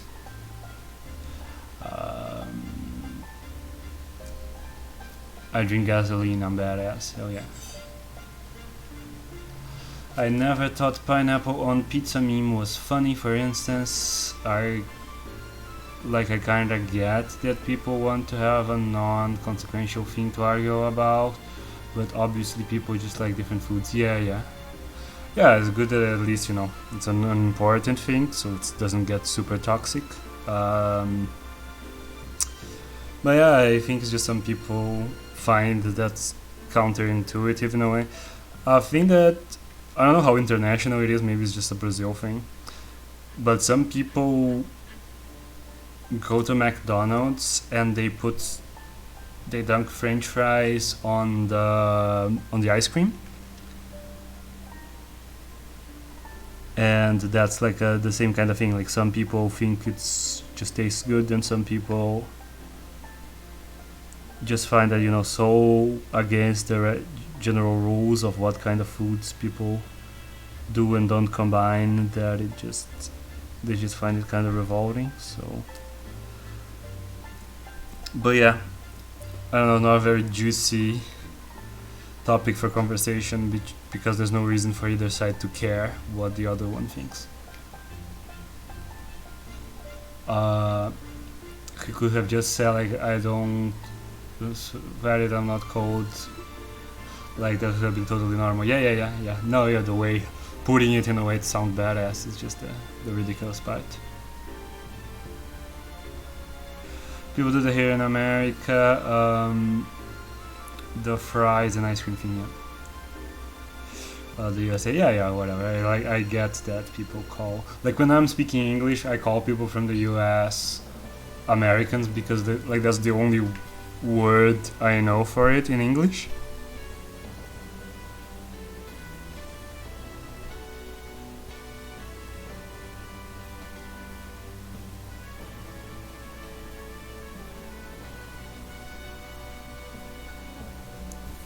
Another word is fat, lol. Yeah. Because like in Portuguese you can say American, and depending on the context people will understand that you mean people from the US. But like the other thing that we say is like estadunidense, which Estados Unidos means literally United States. But and the NC is just what you put in the end of everything. It's like Canadian is Canadense. So United Statesian would be like the direct thing. Or something like that. But it doesn't really work in English. USAians call themselves Americans, so it's like, yeah. Cause I get it, there's like stuff, historical stuff just kinda stands behind, like I'm pretty sure the US was the first like established nation state in the Americas, so they just called it the United States of America and it became that. So it's kind of a boring generic name, but and later there would be also other United States of America. Like Brazil was also a federation of states, as is like Mexico and other places, and we are also in America, so the name becomes not descriptive, but it's kind of stuck. What happened? Why isn't it drawing? Oh, no it did. That was weird.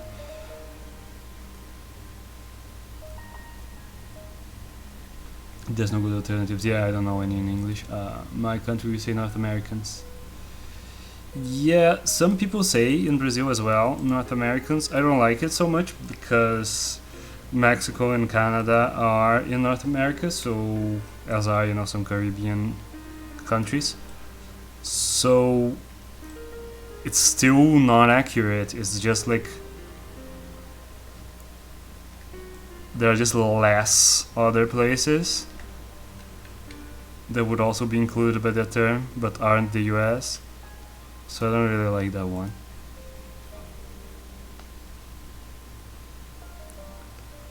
Yeah, the bargain said the same thing. Like, yeah, a lot of people who want to like not say Americans in Portuguese will say North Americans. But yeah, I don't feel like that solves anything.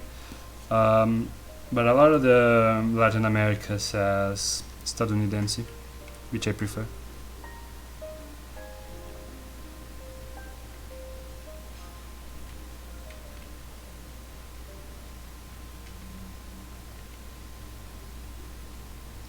Like, when someone,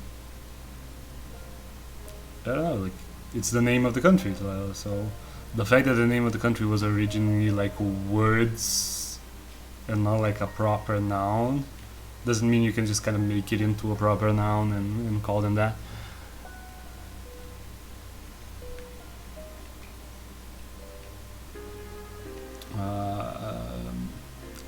Sometimes if you want to be more specific, we go by states. Virginia, yeah. But yeah, sometimes you're gonna just want to refer to people from the United States in general.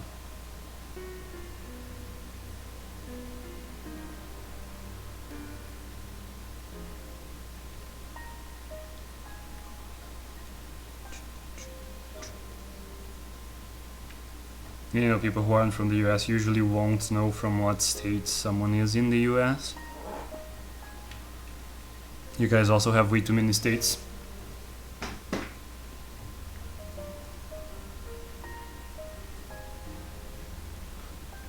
Is Virginites really? Because you protect our virginity, yes.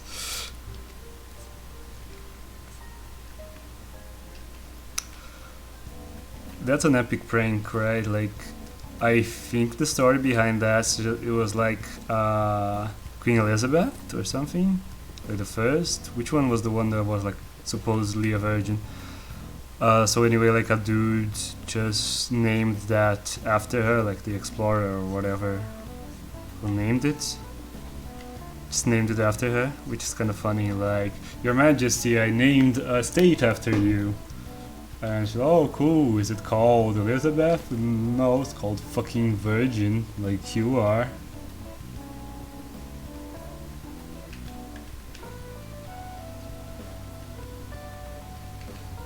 And then this other one, dumb asshole, yeah. It's also named after you.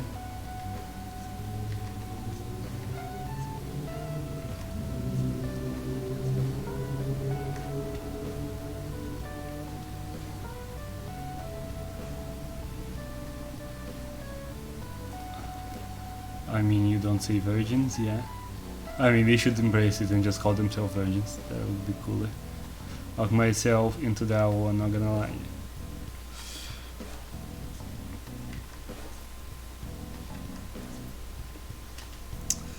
I'm struggling with lines here. This one's like right in the center of her face, so I wanna get it right. I'm just gonna do it gradually, whatever.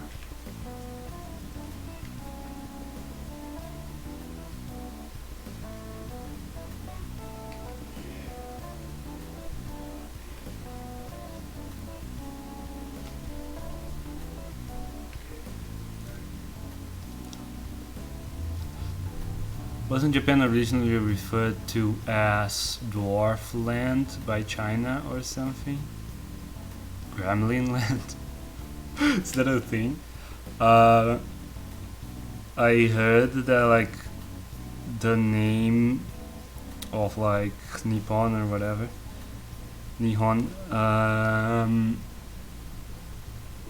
that it comes from like the Chinese version of like Land of the Rising Sun, because they were to the east. So I guess at some point they called it Land of the Rising Sun.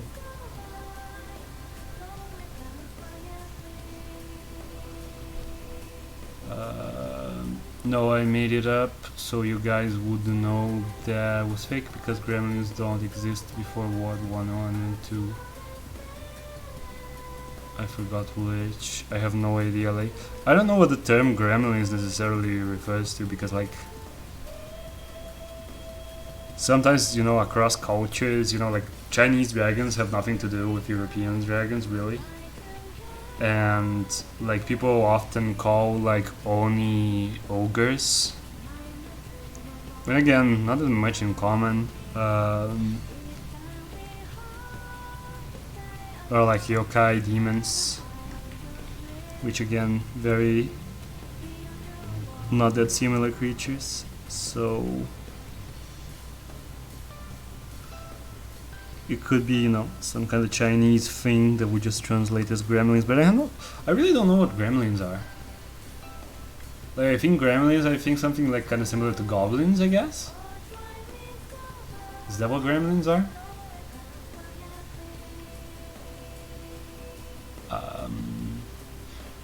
Gremlins were little creatures that could fuck up your plane because, alright. Right. Like that one dude from Simpson, the idea has been that they are just really mess with technology, okay. Like there was a Looney Tunes character that was that. Like a dude would look over the wing and he'd see like a dude who I think looked kinda like this. And he would like sabotage the plane. But I think like only one person saw him and the others acted like they were crazy or something.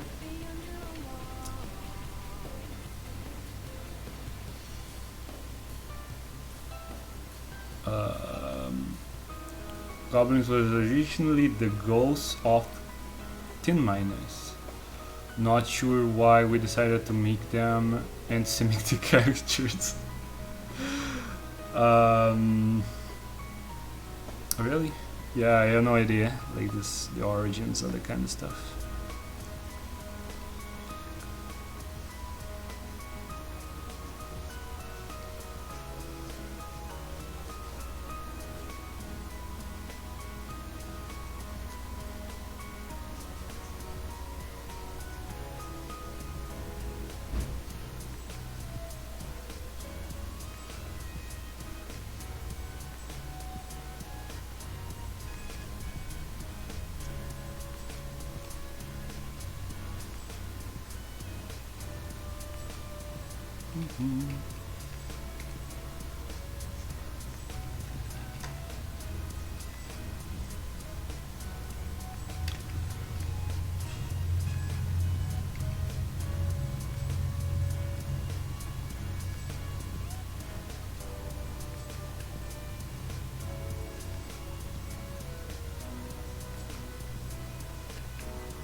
I might end up actually being able to play Metroid Dread in like the not too distant future, because turns out one of my friends who has a Switch is going to buy it, so I might be able to borrow it after he's done. And like I'll lend him my 3DS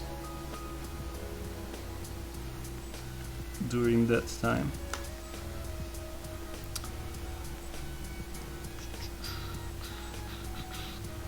I love Grandma, and I think that's Gremlins, and I think they're really underrated. At least they got 2 movies. I never really watched the movie Gremlins. I know it from like, you know, pop culture osmosis, but never really watched those. I like interpretation. A lot of fantasy use goblins, but lately they ignore the greed and anti-Semitic portrayals of them in favor of having them be these short guys who love running around and just fucking ruining everyone's days because fuck you.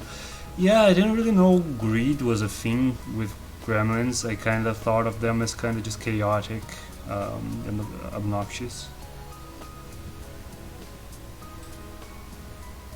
And just like vaguely gross. You know, the greed aspect. But yeah, having like a short, big-nosed creature, even if I don't know if it like actually has like a relation to like anti-Semitic caricatures, but even if it doesn't, having a short, long-nosed character be super greedy like doesn't come off well.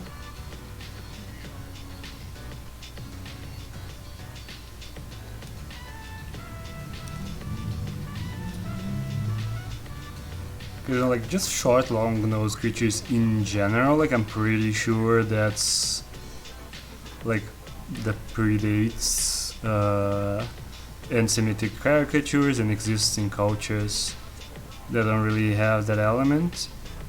But you know, nowadays that's a thing out there. So if you're gonna have that, you can also have the greed. Otherwise it just gets too close.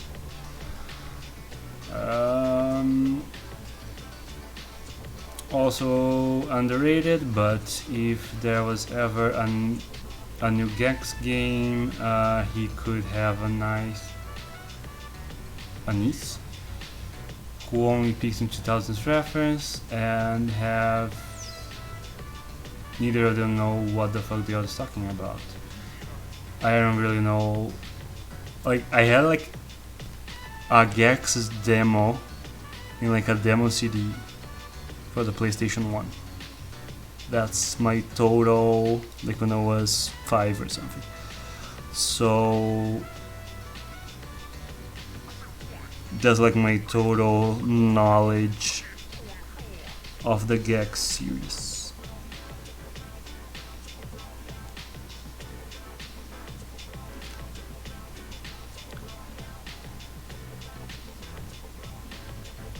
Gremlins are cute, they just make great technomancers, or just engineers. I use technomancy wrong.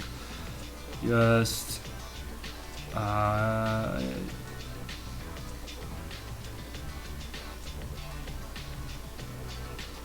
was imaging magic to make contraptions. Isn't there usually gnomes? Gax is full of outdated celebrity references. Oh, that sounds very, very bad. Like, celebrity references are already terrible when they are, you know, current. Outdated ones is just yikes.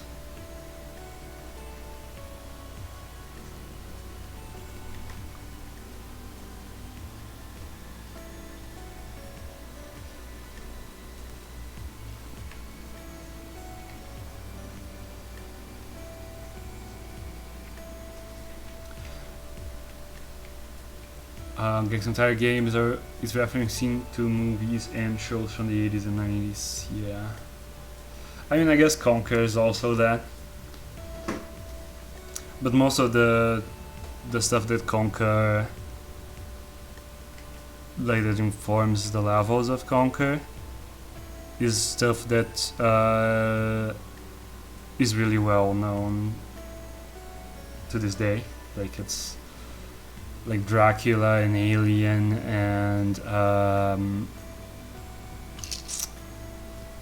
Saving Private Ryan and what else? Like, usually, The Matrix. So they took stuff that was big enough that maybe doesn't feel so much like just 90s things. It just feels like movies.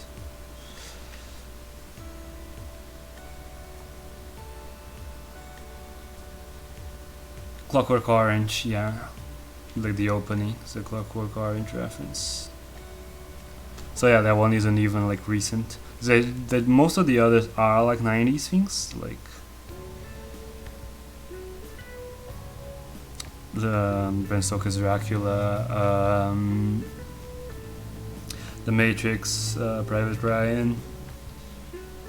But yeah, Clockwork Orange is a lot older. Aliens as well. Like Alien is 70s, but oh no, Aliens is 80s still. So because you have like the Queen fight.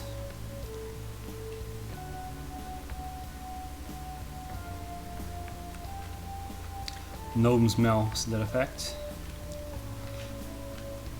I don't really know.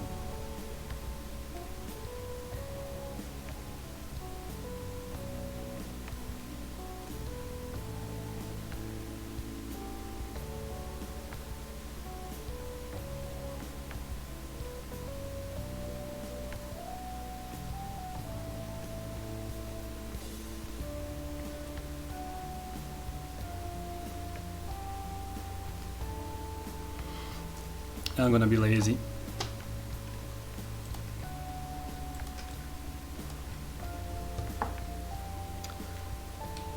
Alien 79, Aliens I believe is 86, yeah. I mean, yeah. And it's like the thing that Conquer does is Aliens.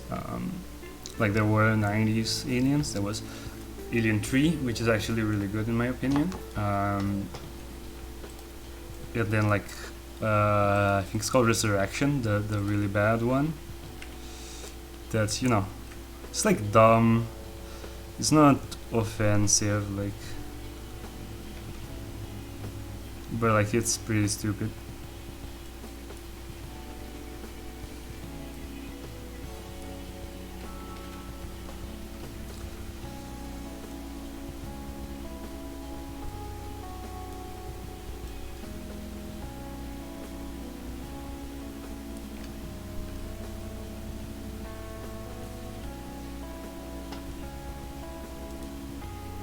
Was Resurrection, yes.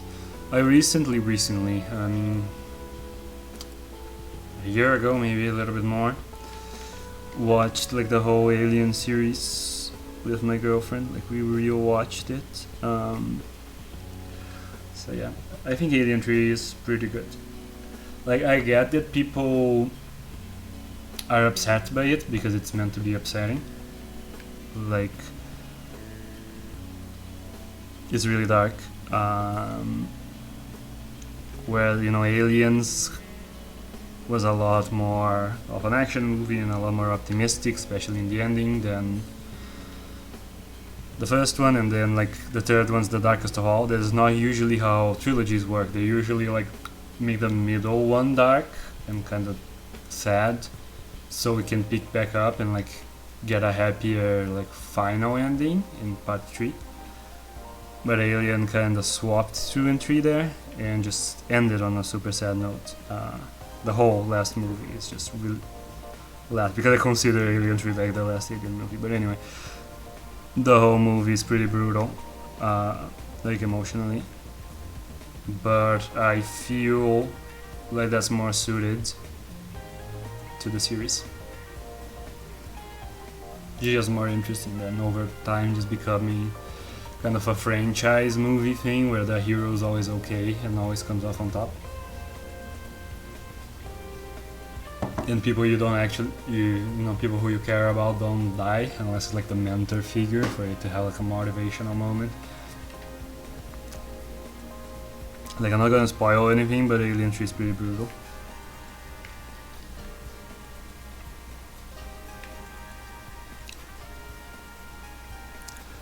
Resurrection feels like they took some like dumb spin-off comic that like nobody cared about. They just let someone make and like turn it into a movie because it's just the silliest stuff possible.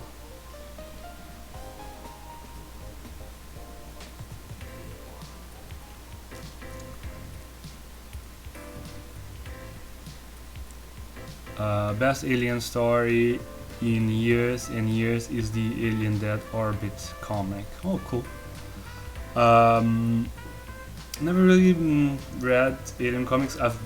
I've had one of the games that has been longest in my library on Steam is Alien Isolation, which looks really good. I've been meaning to get to it forever, but you know, I hardly ever play AAA games. Day of the Dead is the darkest of all. I don't know what that is.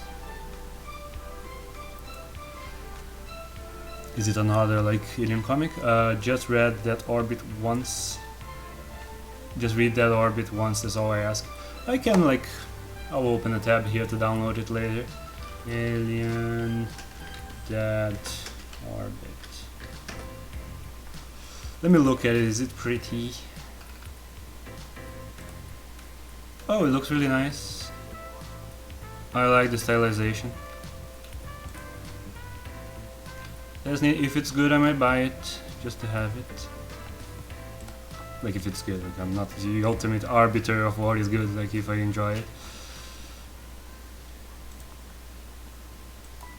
The other Dead's the third movie in the John Romero Dead. Oh, right. You said Day of the Dead, I thought of The Holiday, Day of the Dead, and I absolutely didn't connect with the movie. I watched those, but it's been a while, so I'm not going to be able to like separate them in my head.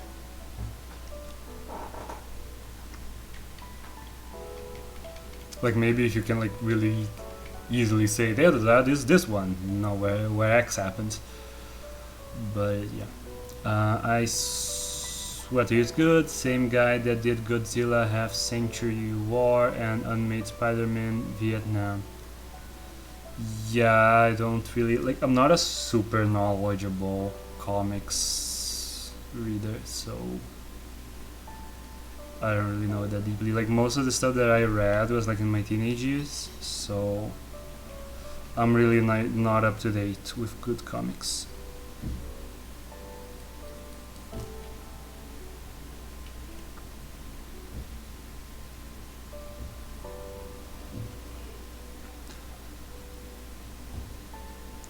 Is the one where they're stuck underground for a long period of time, not trapped underground, but like they need to be underground to avoid zombies.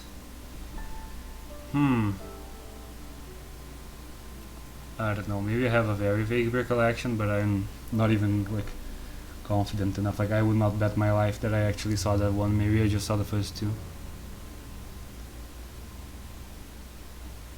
But again, you know, a really long time.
Got Bob the Zombie that's like slowly showing signs of intelligence and like accidentally kills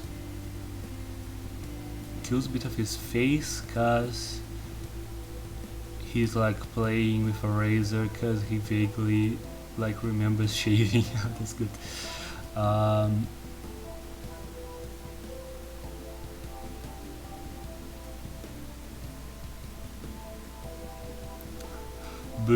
Zombie. Yeah, I might not have watched that one then, because it's really not coming to mind. I thought I watched all of them back in the day, but maybe not.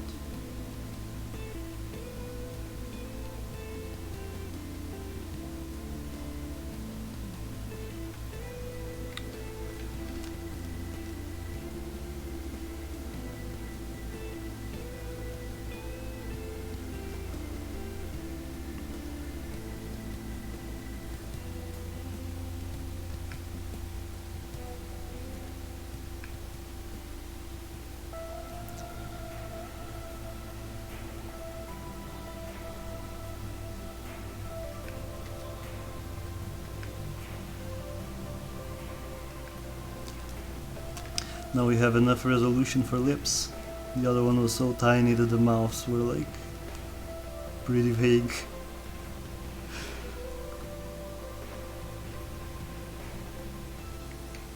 And I like mouths the way they're drawn in Persona, so yeah.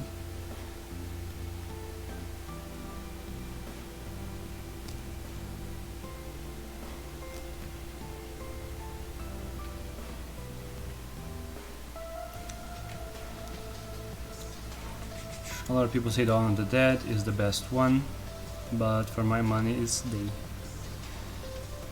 Cool. Yeah.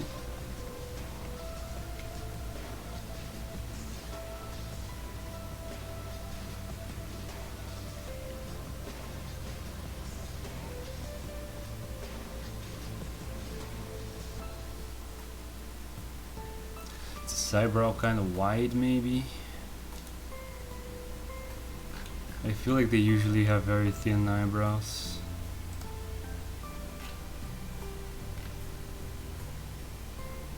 I'll look at some art.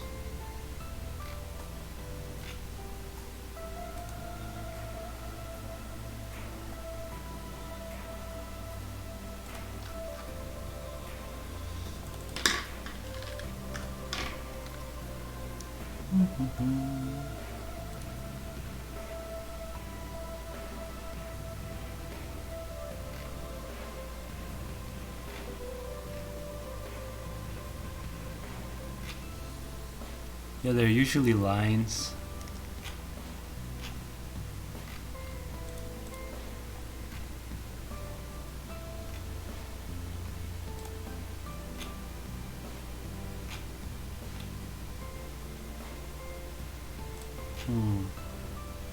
Alright, I'll just make it thinner.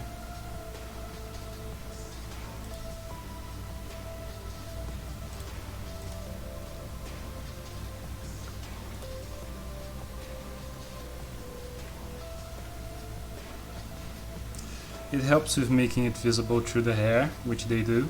It just aligns a little bit less distracting.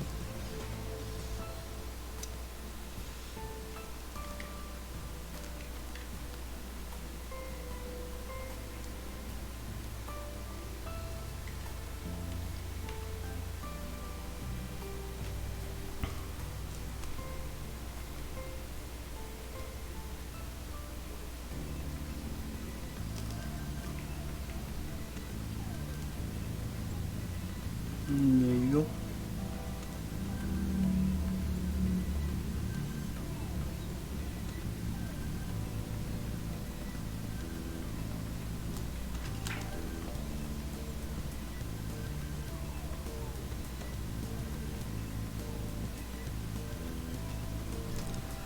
Alrighty, so I think I'm going to finish the face and we're going to call it a day.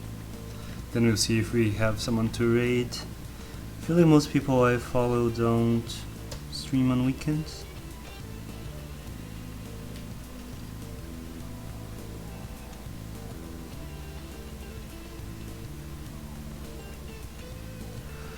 Yeah, it was cool that there was plenty of people today. Maybe I'll, change stuff around to have one of the streams be Saturday during the day,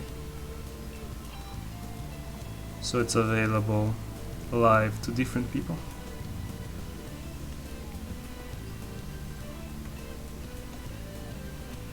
because I don't feel like I can.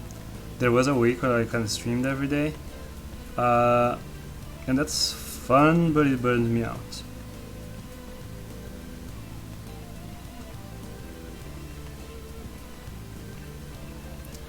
So I can't really be like just adding more and more days where I stream. I have to kind of allocate them. You should read The Legend of Shadows. Just finished my drawing. Oh, cool. If you want, we can have a look at it before coming out. Sure, what is Legend of Shadows? Is that an artist?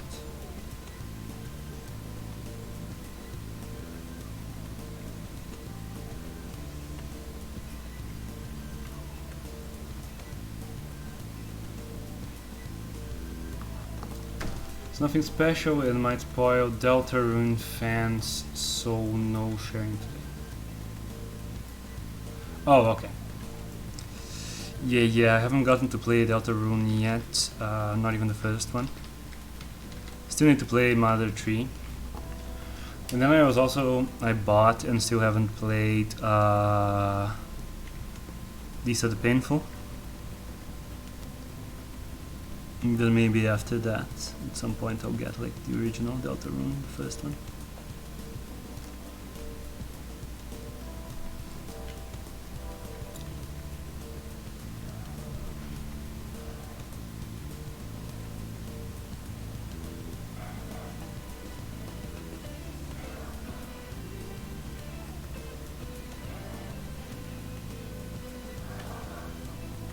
Oh, okay, I got it. I finally got it. There's like a game that puts ads everywhere, right? This. Wait. Yeah, like Raid Shadow Legends. Yeah. That's a thing. Like a mobile gotcha kind of thing. Like, I have so many games. I don't get people who play mobile. I mean, maybe if you don't have any other machines.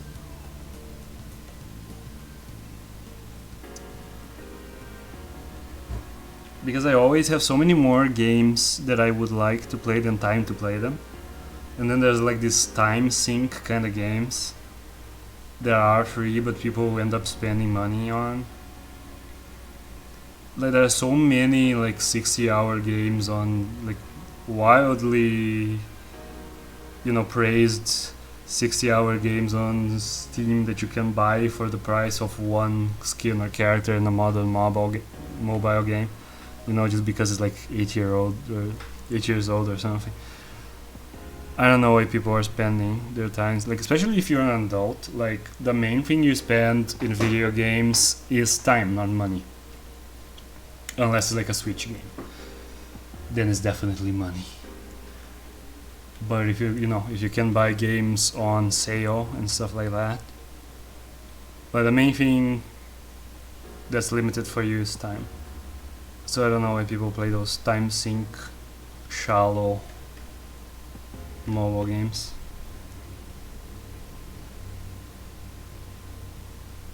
Sorry, but like I said, you don't stream at all. Yeah, I have an artist recommended to me. Just gonna check by seeing if it's worth. The German, it's not worth it. Okay. Yeah, I can just browse. If nobody's on, I'll just browse.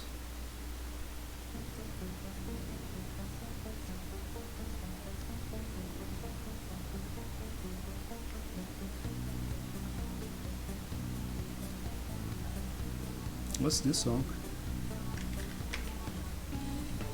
Okay.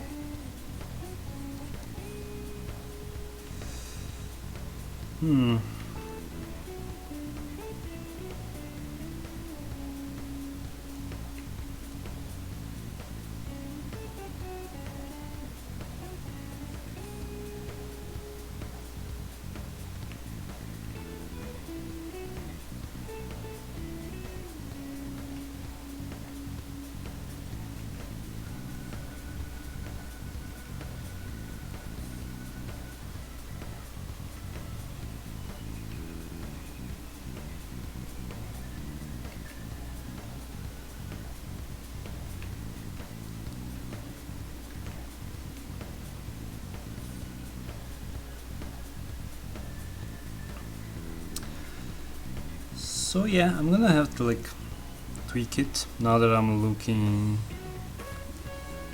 at the mirrored version. It's really asymmetrical, and I had to mess around with this.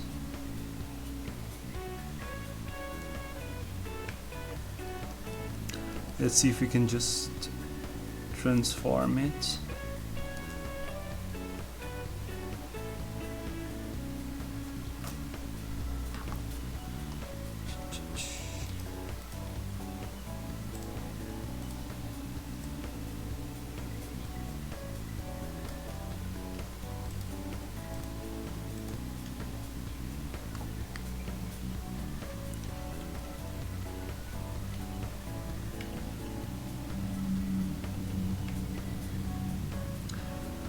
Alright, you think that's a bit better?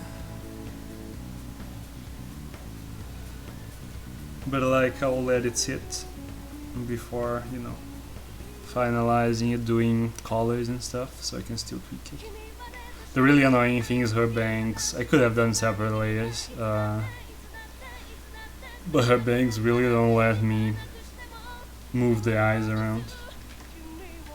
I just have to do like the U hair.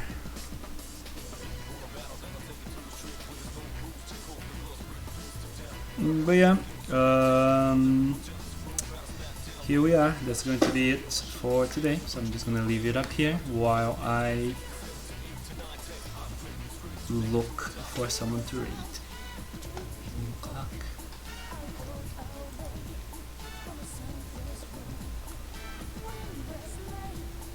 But my dread's great.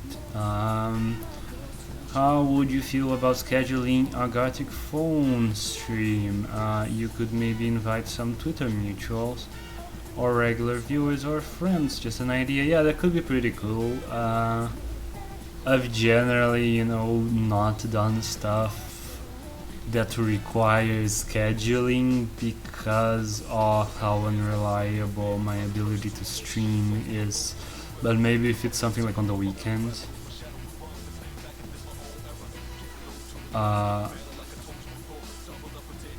You know, then maybe we can.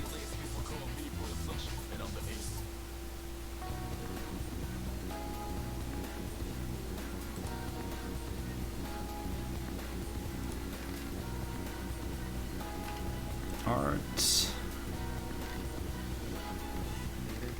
Let's see who is our team.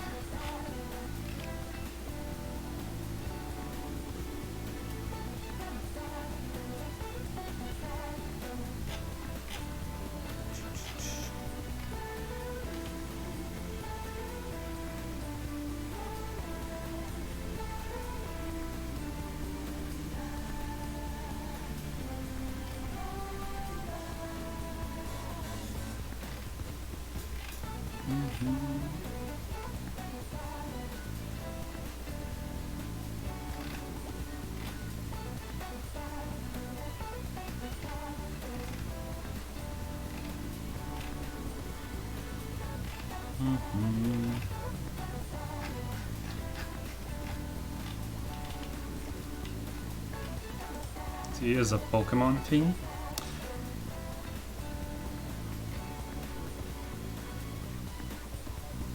Let me turn off my music so I can hear them and be like,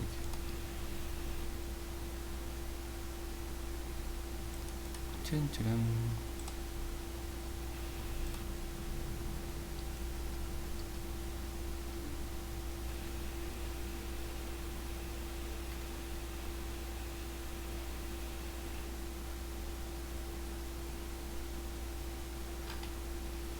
Okay, I'm just gonna raid this person then. But it's have to be a Caribbean as opposed to just trying to learn the back. So I like that. I'm more to that. Let's do /raid this person. Just doing some Pokemon art. I'm doing like the Pokemon hack lately, so I don't know, kind of fits. It's just the first thing that I found that seemed like decent. Okay, So Dawn's it was actually pretty nice. Yeah, go say hi. Thank you so much for dropping by. See you guys next time.